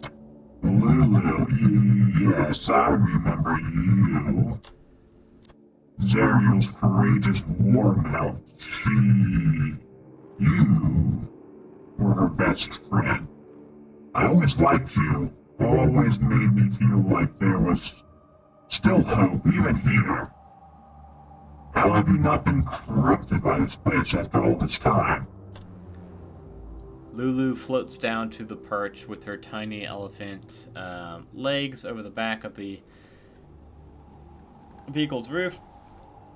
She answers the question thoughtfully, her earnest voice ringing out over the roar of the volcanoes nearby. I think maybe elephants can't be corrupted, sir. At least not the same way angels and other creatures can be. But there's an awful lot that I can't remember anymore. Like why I can't grow into a great big powerful war mount, or what happened to my magic. I used to know all sorts of wonderful magic.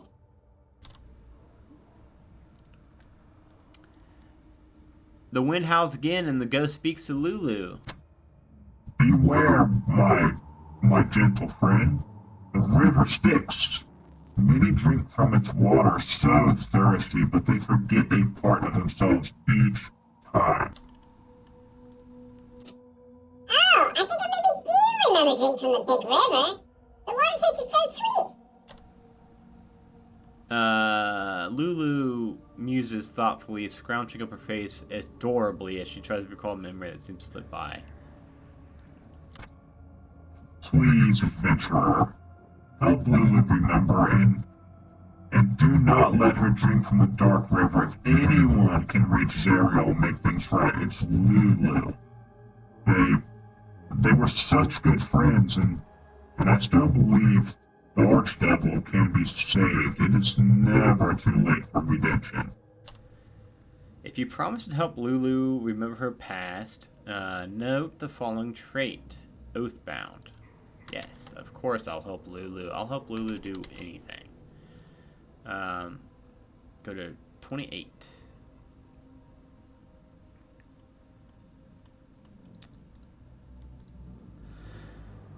Hey, Sir Alban. I'm trying to help this really cool and brave adventurer here escape Avernus. And prove once and for all that all things, anything is possible with the power of friendship. Have you seen anything scary on the road ahead that we should know about? The ghost of the night shakes his head very slowly, and the old spectral face grows even sadder. No.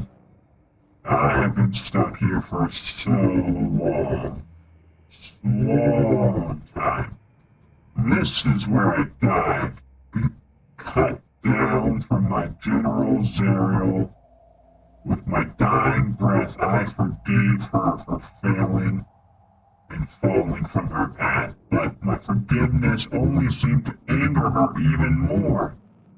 Zariel cursed me that I can never leave this place for my own free will. It is very lonely here. I wish there was something we could do for poor Sir Alban. Perhaps there is a way out for me. It would be painful, but when it's done, at least I would finally be free. Sir Albin suggests as the undead knight kneels down before you, and the infernal machine's open panel. He stares with phantom eyes into the furnace. You will need this machine to escape Avernus, young one. To fuel these machines, you must feed them souls. Let my soul help you escape. Help do one last good deed. It would be my honor. No! Lulu protests, launching herself at Sir Albin to attempt to wrap him up in a tiny hug. The Holophant bounces off the old knight's armor and falls dazed to the ground. Yes, my old friend. Go and learn from your past who you really are. Help this adventurer. You will need a soul to feed the machine. At least, if it's my soul, it was my choice. Sir Albin says proudly, seemingly more steadfast than he has been since you first met him. Lulu stares back at him, heartbroken. I'm not going to refuse him to sacrifice.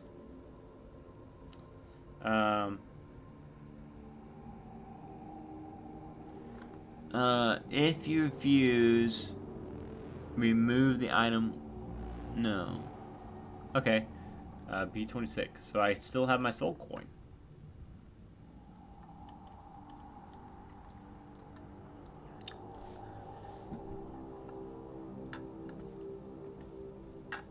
Yeah, I saw that, the war mount, and I thought that was really funny.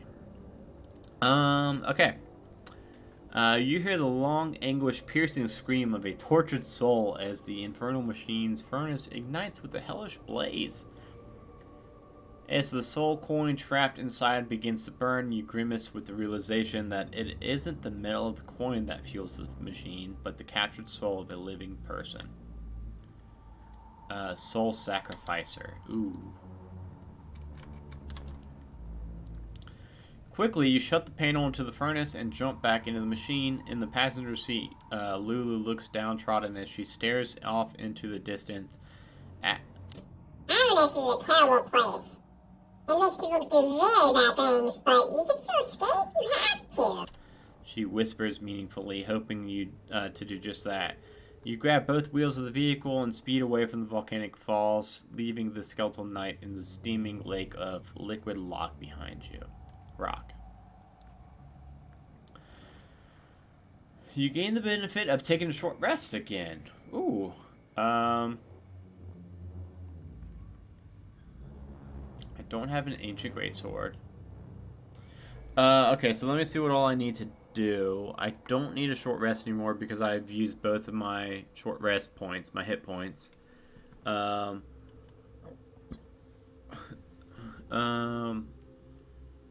gain a +1 bonus to your attack and damage rolls with the greatsword. I don't have the greatsword. You drive for a while longer through winding black obsidian roads that cut between bleak mountains. The memories of a skeletal knight still cling to you, making you feel uneasy. Allowing yourself to become distracted, you don't spot a fork in the road ahead until you're nearly upon it. Lulu slings her trunk across your chest like a seatbelt.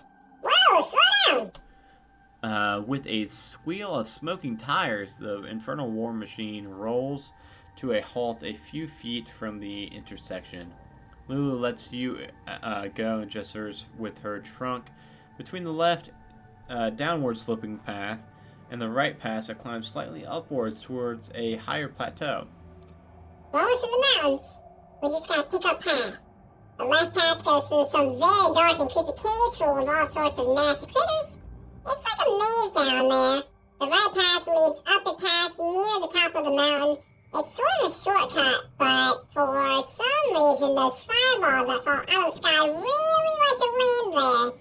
If you go that way, you're gonna have a real need for speed, or we'll be doomed. Lulu continues talking faster and faster the more excited you get. Either path though gets us to where we were going, the Ashen Plain. We just gotta get across those plains and get to the really big river that runs through most of Avernus. Just past the river, it's a tower with the portal back to your world. It's just that easy, but also, it's just super duper dangerous. If you go left to the tunnels, B30. If you go right, B50. Guys, chat. I'm kind of liking the high road, where I would kind of like to just go up and just have to go really fast and dodge fireballs, instead of going into a maze of caves where, yeah, that's what I was thinking. Yeah, I was gonna go up and then use my demon blood for my nos and just, Fast and Furious it and just ramp off some volcanoes. Because I feel like I would get lost in the caves and then have to fight critters. I don't know. I'm really liking the up. You all agree? Gotta go fast. Okay. I'm doing it. Let's go up. Turn right. B50. Ooh, that's pretty far down there, it seems like. It is very far down there. My guess is that... Holy cow. My guess is that if we didn't go B50, all of these are probably cave stuff. Yeah, wow. I'm glad we went B50. Let's nos this. Alright, here we go. You drive right at the fork and climb up into a long, wide corridor peaked with both sides by steep mountain walls. Alright, Friendo, this is Fireball Alley. For some reason, a lot of those streaks of fire that shoot across the sky in Avernus land right in this corridor, so be careful. Lulu warns you, and you can immediately see that she is telling the truth ahead of you. The scorched road is full of smoking craters, and it's only a few seconds after starting down the road that you see 2 fireballs explode against the mountainside ahead of you. You grit your teeth, speed up, determined to escape Fireball Alley without being cooked alive. Heck yes, this is my dream. This is like playing Fast and Furious Dungeons and Dragons. Alright, let's do it. Let's do what we need to do. Look out! Lulu cries and then trumpets her elephant trunk. You look up and see out of the front window a blazing streak crashing through the sky up towards you. With only a few moments to think, you realize that you will need to swerve around a crater to your left without crashing to avoid the fireball. Oh no. I did not think... I thought I would just be able to use the NOS, and that was it. I did not realize I'm going to have to make a dexterity saving throw. Oh, I'm not very dexterous. It's a +1. A big ol' 6. Ooh. Should I use a destiny point? Hey, Donathan's here too now. Donathan, how is it going? You missed, Kiana was hanging out with us earlier too. Yeah, I made the choice to do Fast and Furious to go down Fireball Alley, and so just to catch you up, we're trying to escape hell. Obviously, you wrote this adventure, but we've got 4 points of destiny left. I've got a flagon of mystery liquid. I've got my soul coin still. I've got a heavy black iron key. Oh no, that started this machine. I've got 1 vial of demon blood. I've got everybody's best friend Lulu. I've got a multicolored ball of sparkles. And we're just ready to rock out. We're having a lot of fun. And if your saving throw fails, the fireball explodes next to your vehicle, melting the metal and blasting you with intense heat. Take 2d6 fire damage. And if you take 10 or more fire damage, also mark damage to your vehicle. Okay. We'll do that. I was debating if I was going to use a point of destiny or not, but I really think those are going to come in clutch the last half of this, so let's just roll that 2d6 of fire damage and really hope that the vehicle doesn't take any damage. Oh! A nat 1 and a 4. That is not terrible. So 5 points of damage. Singes my beard so good. Okay. Fail blows up. Suddenly, through the sound of your engine screaming, you hear a high-pitched, scratchy, hungry, feminine cackle. A magical projected voice echoes through Fireball Alley, shrill and terrible. Oh no. Oh no. You look through your rear window. For a moment, you can see multiple vehicles speeding up in pursuit of yours. No! Several two-wheeled war machines with large spiked wheels are being driven by old tiny figures that look like gnomes wearing bright rags and pointed caps. The fey creatures have hunchbacks, wiry muscles, leather skin, and wicked grins that show off their sharp teeth. No! The little monsters, two-wheel vehicles, flankers, a much larger war machine, larger than even yours, sporting several towered structures that appear to be arcane turrets manned by more of these fey creatures. The giant machine's tail sports a long beam thrust towards into the air, attached to a thick chain and wrecking ball that swings wildly behind the vehicle as it speeds through Fireball Alley.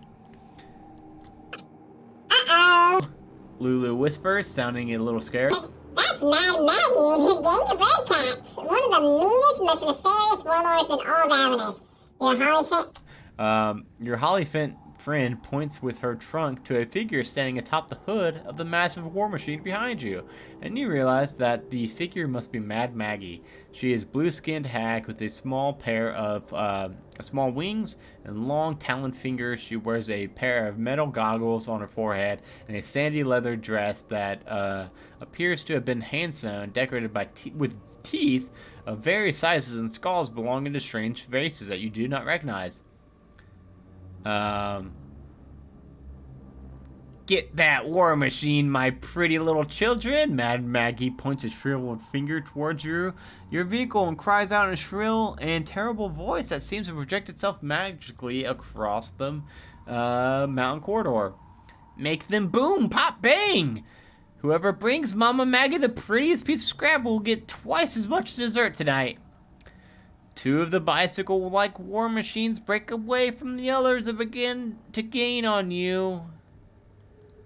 Okay, so... Oh, thank you for that call, Lightning, Tanya. I may be needing it. A fireball explodes against the mountainside to your right, sending a shower of sparks and stones into your path. You maneuver deftly around the rubble, but before you can recover entirely, you find yourself flanked by the two cycle machines being ridden by a pair of evil-looking red caps. The red cap to the left on your vehicle pulls out a small, round, handheld device and pushes a button on it that causes sparks to begin to dance across the surface. Meanwhile, the red cap to your right of your vehicle, nearest to Lulu and the passenger side of the door, laughs madly, then withdraws a wand from its rags and aims it down at one of your infernal war machine's front wheels. If you want to try to hit the one on my left... If you want to hit the one on my right. Okay, so the one on the left. What's the one on the left doing again? Handheld device and pushes a button and causes sparks. Do we want to hit the one that's got the device with sparks on it? Or do we want to hit the one that has the wand pointed at the... wheels? Ooh. It's a tough choice.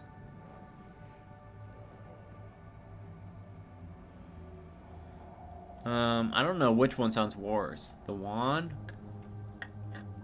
I mean, yeah, me having a flat tire sounds pretty bad. I don't know exactly what the electric thing. I'll do the wand. All right, let's go for the one with the wand. Arcana check.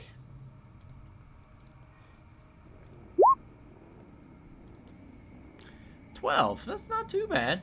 B54. 54.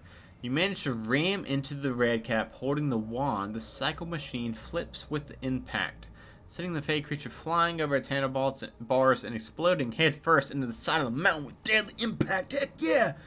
If the result of your ability check was 13 or higher, was it a 12 or... That was a 12. So close. You managed to keep control of your vehicle. Oh no, I didn't though. The rider to your left throws his glowing handheld device at your infernal war machine, but it misses its mark. It was less than 13.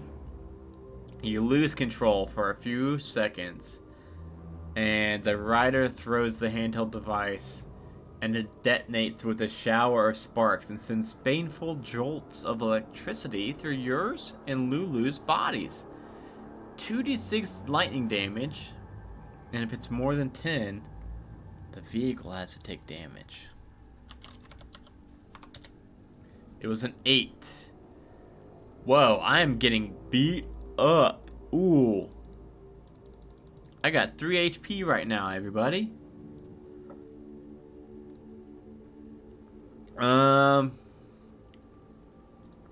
So that's good that the machine didn't take damage at least. Cackling gleefully, the red-capped rider to your left doesn't notice a large crater in its path. As you struggle to get control of your vehicle again, the red-cap crashes into the crater. Oh, I love this. Several other cycle machines and their riders break off from Maggie's squad and begin to catch up. Go to 56. You race to avoid the 4 approaching redcaps riding cycle machines, and you see a glimmer of hope ahead of you. The corridor forks left and right here, and before you can ponder which direction to take, Lulu pipes up cheerfully. Alright! There's a maze of corners that I think we can lose them in.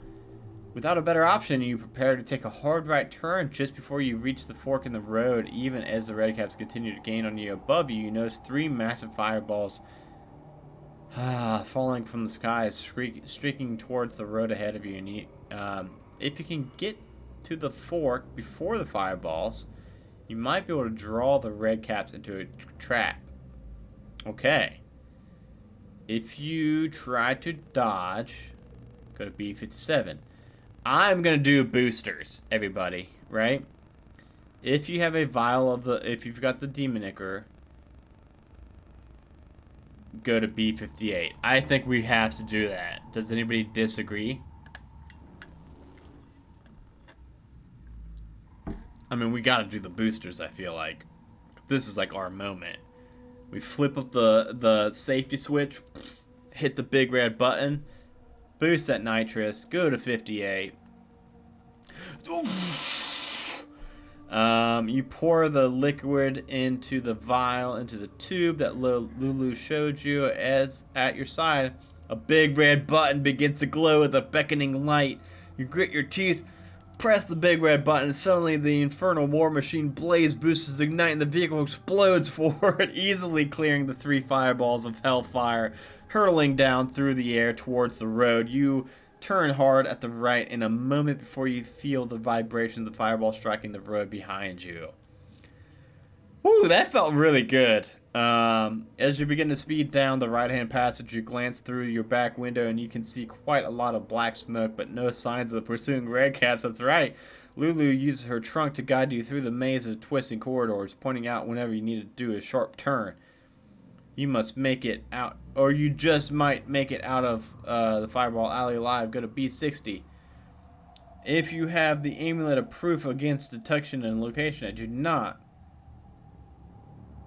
Otherwise, continue reading. Oh no. We should have got the amulet, you guys. You reach one final long and wide corridor of Fireball Alley. Beyond you, you see what Lulu described to you as the Ashen Plains. A vast wasteland full of demons and devils where life is cheap and internal wars are waged. To you from here. It just looks like a crimson desert. It looks almost inviting.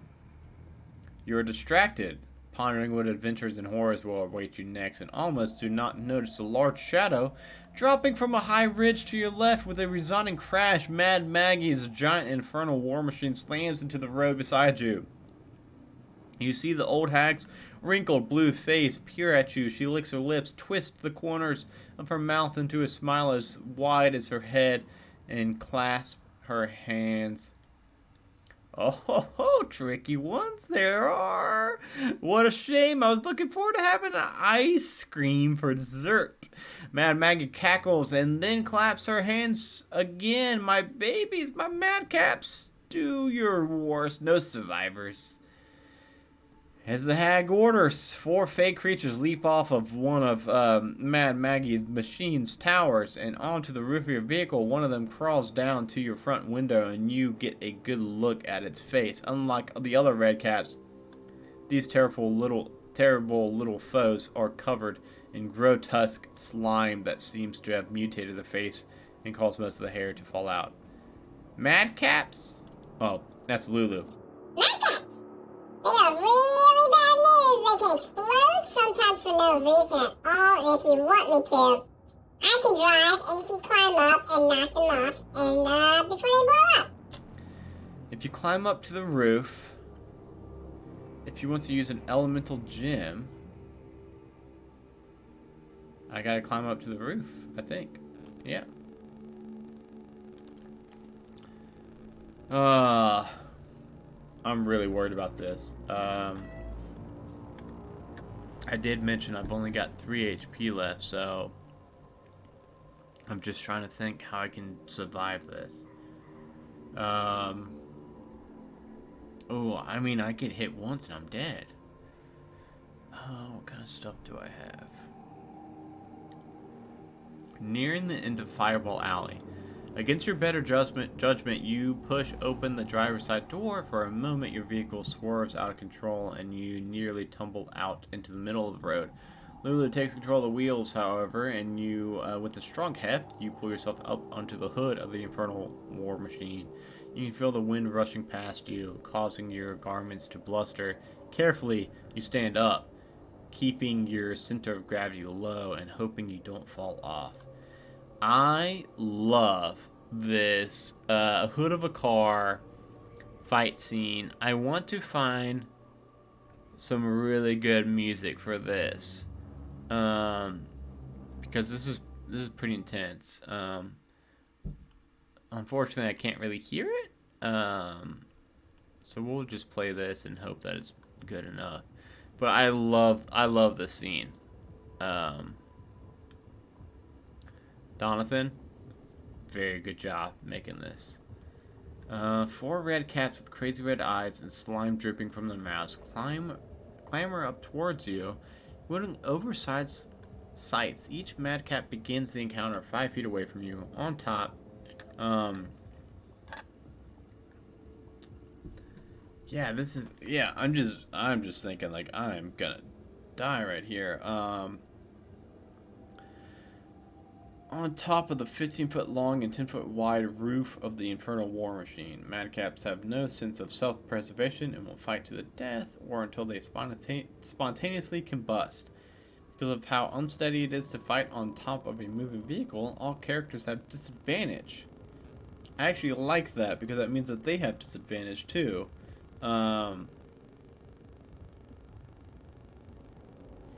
Self-combustion. When the madcap's current hit points are less than half their maximum, at the end of its turn, it explodes.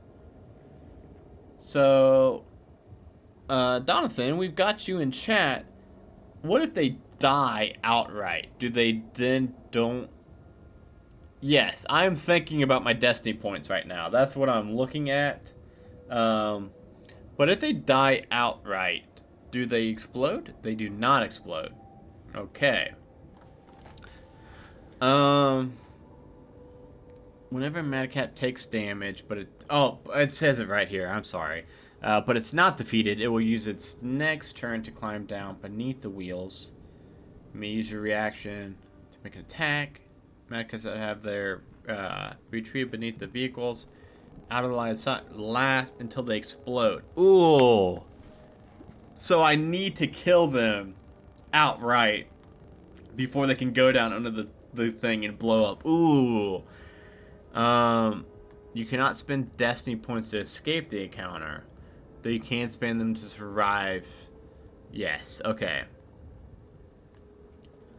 Okay. So, chat, how many lightning strikes do I have left? So Donathan, this is one thing that makes this a little bit easier than intended, because since I've got 3, oh wow, that's a lot. So because we're doing this as a stream, people can donate in various ways to grant advantage, grant potions. One thing that they can do is they can grant chat points to call down bolts of lightning. And I've got 3 bolts of lightning that I think are about to come in handy right now because I'm really worried about this. There are 4 madcaps. Let's see if we can reduce that number a little bit. Let's see. I'm gonna do the lead madcap.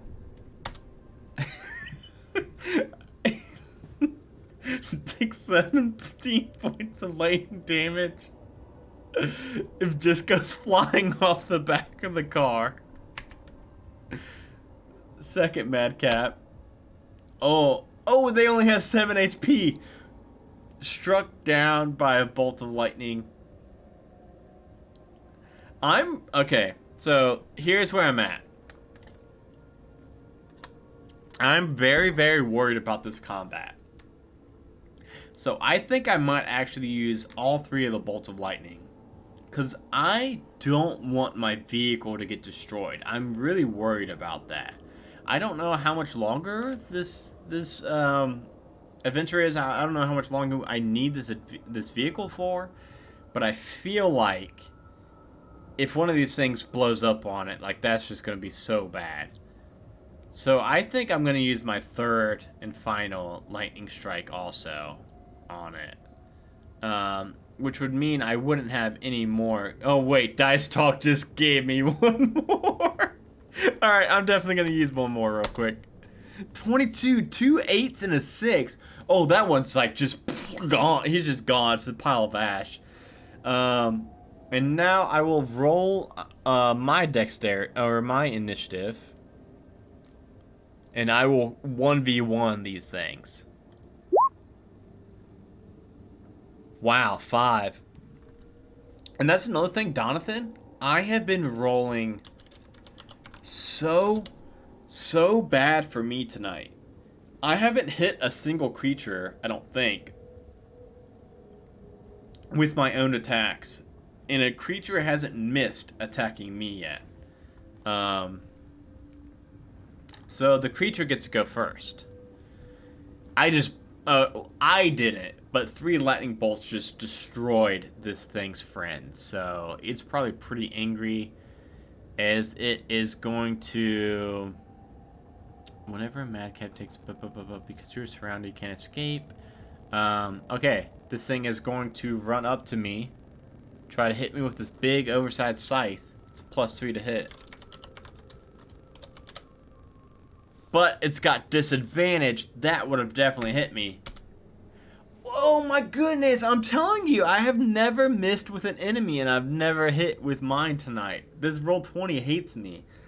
That is going to almost certainly kill me, and I'll need to use a destiny point, but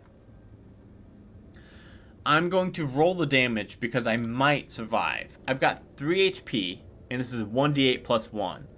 So the only way I survive right now and don't need to use a destiny point is if this rolls a 1 right here. And of course it did not. So I drop unconscious. And then destiny rings out. I will drop to 3 points of destiny, as I feel like my life's just not, my life's not done yet. I've got more to give. Zoltar, normally, in most solo adventures, I would be dying here. This solo adventure, which is fantastic, by the way. Zoltar, I know you've been dipping into solo adventures since starting the stream. You should grab this one, too. This one's a lot of fun. This one has this thing called Destiny Points, where now I'm down to 3 Destiny Points. I get to roll 3d6 and come back to that much HP, because my destiny is greater than just dying on the hood of this car with this little gremlin thing. 12 HP. That is actually, it's kind of a lot for me, so it's not full health, but it's 12 out of 19, so it's not too bad. So Zoltar, right now I'm fighting this thing on the hood of a car in hell. It's with fireballs raining down around me. It's like Fast and Furious 12 material right here. And it's my turn. And guess what, Zoltar? If you didn't know, I'm a dwarf warlock, just like the solo adventure you did, where you were a warlock. I'm gonna Eldritch Blast this bad boy. Unfortunately, I believe he is up on me, so I will have... Well, I've got disadvantage anyway, so...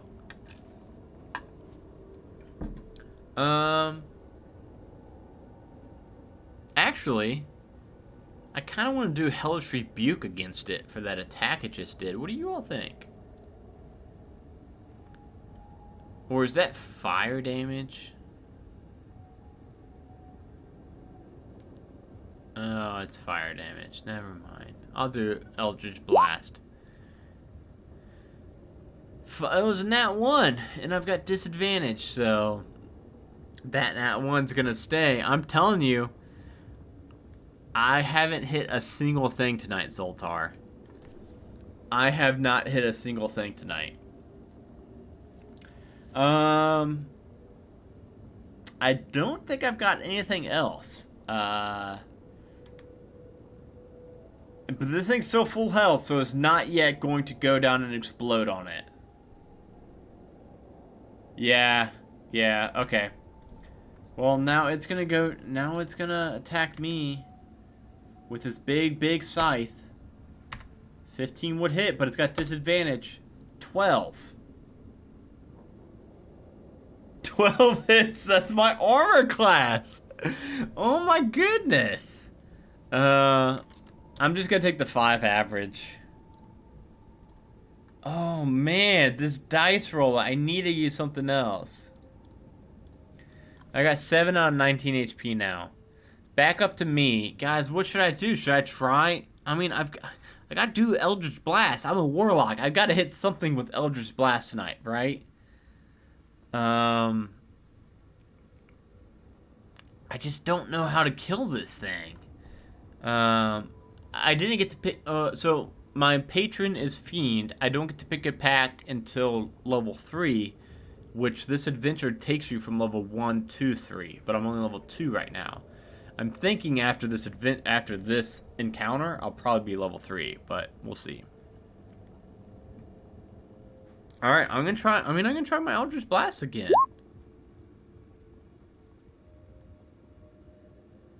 Guys, I don't... I'm not gonna be able to hit this thing and kill it, even with its 11 armor class. My roll 20 is just not working tonight. So what can I do, you guys? What can I do to get out of this? I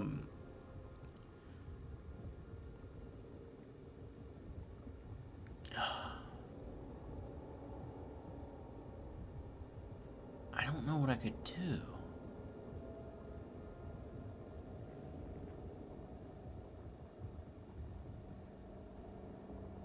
Okay, well, shoot. Oh, you know what I'm gonna do next time? Okay, I got an idea. It's not gonna be super good, but, oh, Call Lightning! Do I have one more Call Lightning? I do have one more Call Lightning. I'm doing that, because I cannot hit this thing, and I don't know why.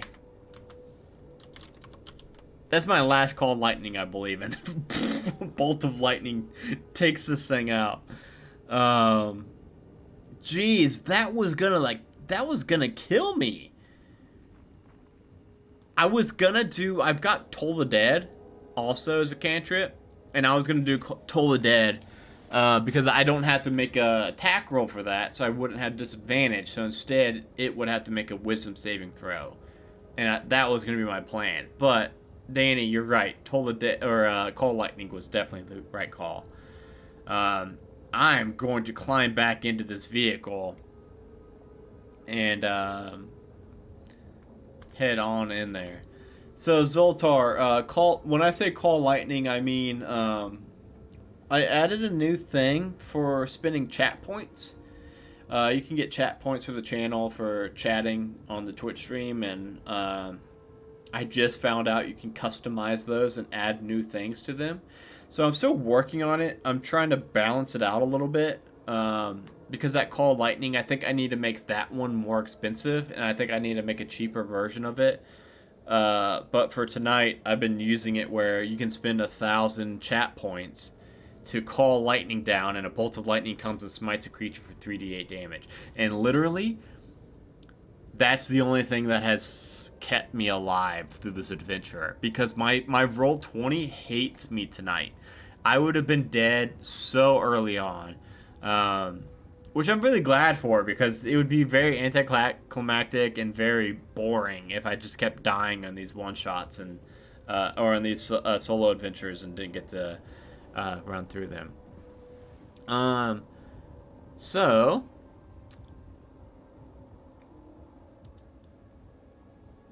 where did I get to go? 63. No one escapes Mad Maggie and her marauders. The hag cries from the top of her hood of her massive infernal war machine as she pulls up right beside your vehicle once again. She pulls a lever and a wrecking ball on the back of the vehicle begins to spin around in dangerous circles. You ready yourself for the worst, and then a miracle happens. The spinning wrecking ball crashes into the side of a cliff, and in moments, a massive rock slide falls from the side of the mountain and buries Mad Maggie in her machine. Oh, I was so scared. I was thinking, how am I going to fight her when I couldn't even fight her little companions? You swerve to the right, barely avoiding a tumbling boulder, and speed away. You only look back at the wreckage once. There, Mad Maggie claws out of the rubble and stands up weakly. You can just make out Mad Maggie shaking an angry fist in your direction before you escape into the ashen plain, leaving the hag and scorched roads of the Fireball Alley behind you.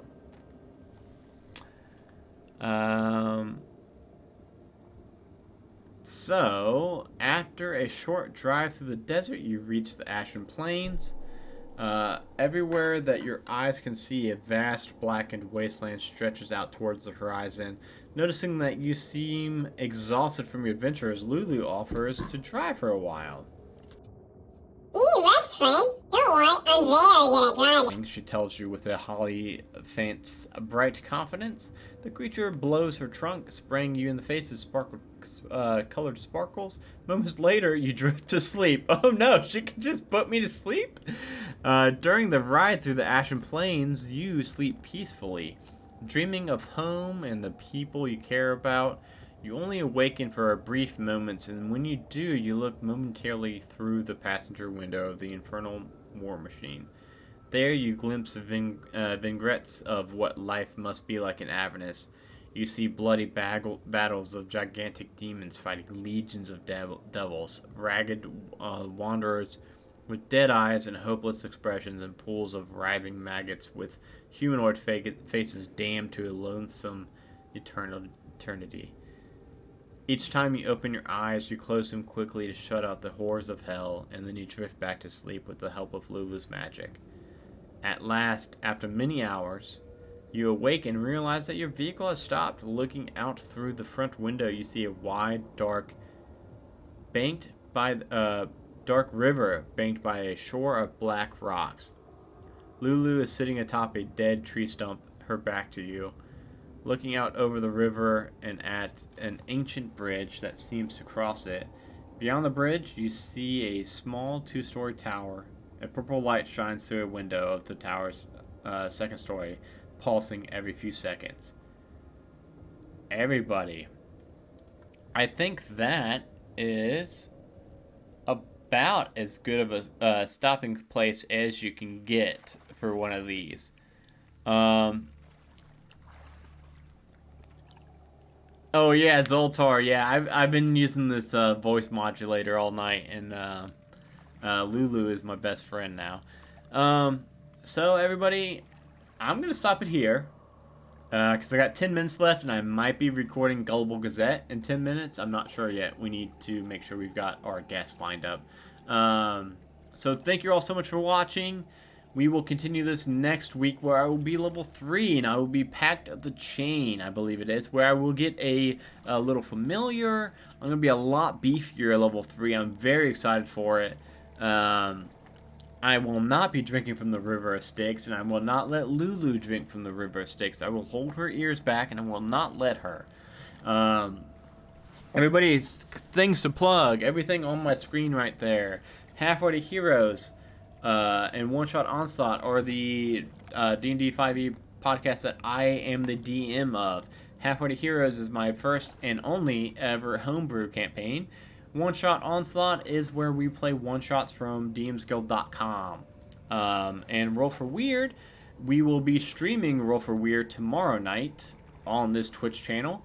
and we will be releasing a podcast episode tonight at 3:30 in the morning Eastern Standard Time. So, Roll for Weird is our Monster of the Week actual play podcast where I play Filbert Fogel, and I am actually not the Dungeon Master of that, so that's very cool. Dice Talk is our new, well, I guess it's not our newest show anymore on our Majestic Goose Network.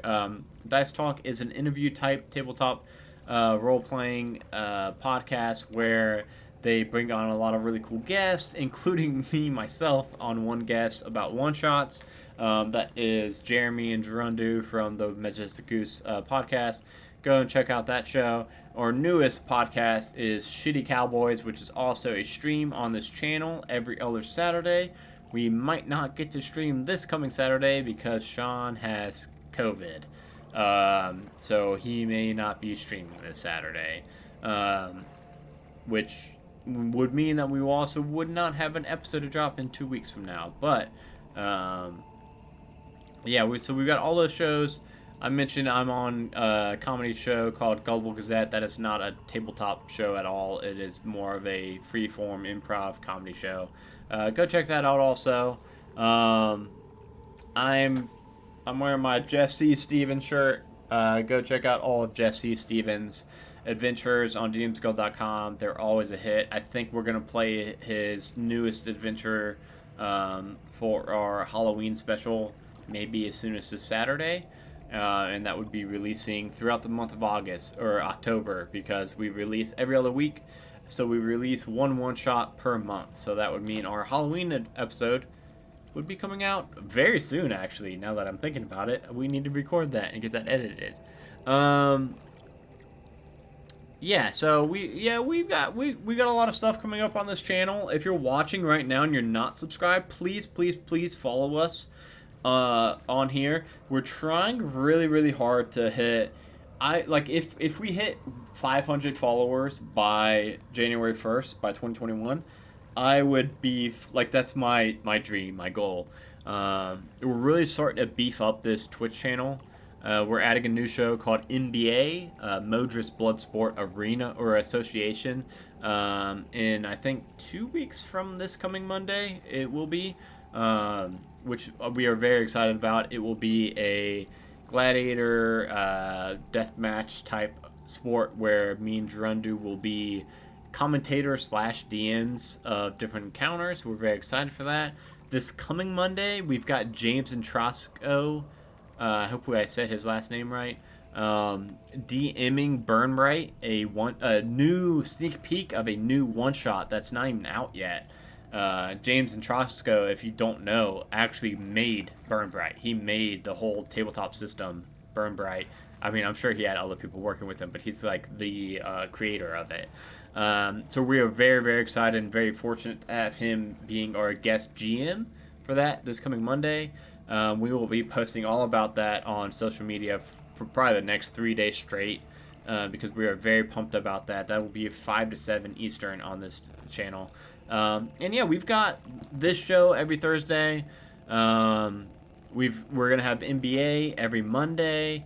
We've got Shitty Cowboys every other Saturday, and we've got Roll for Weird one Friday a month, sometimes 2 Fridays a month.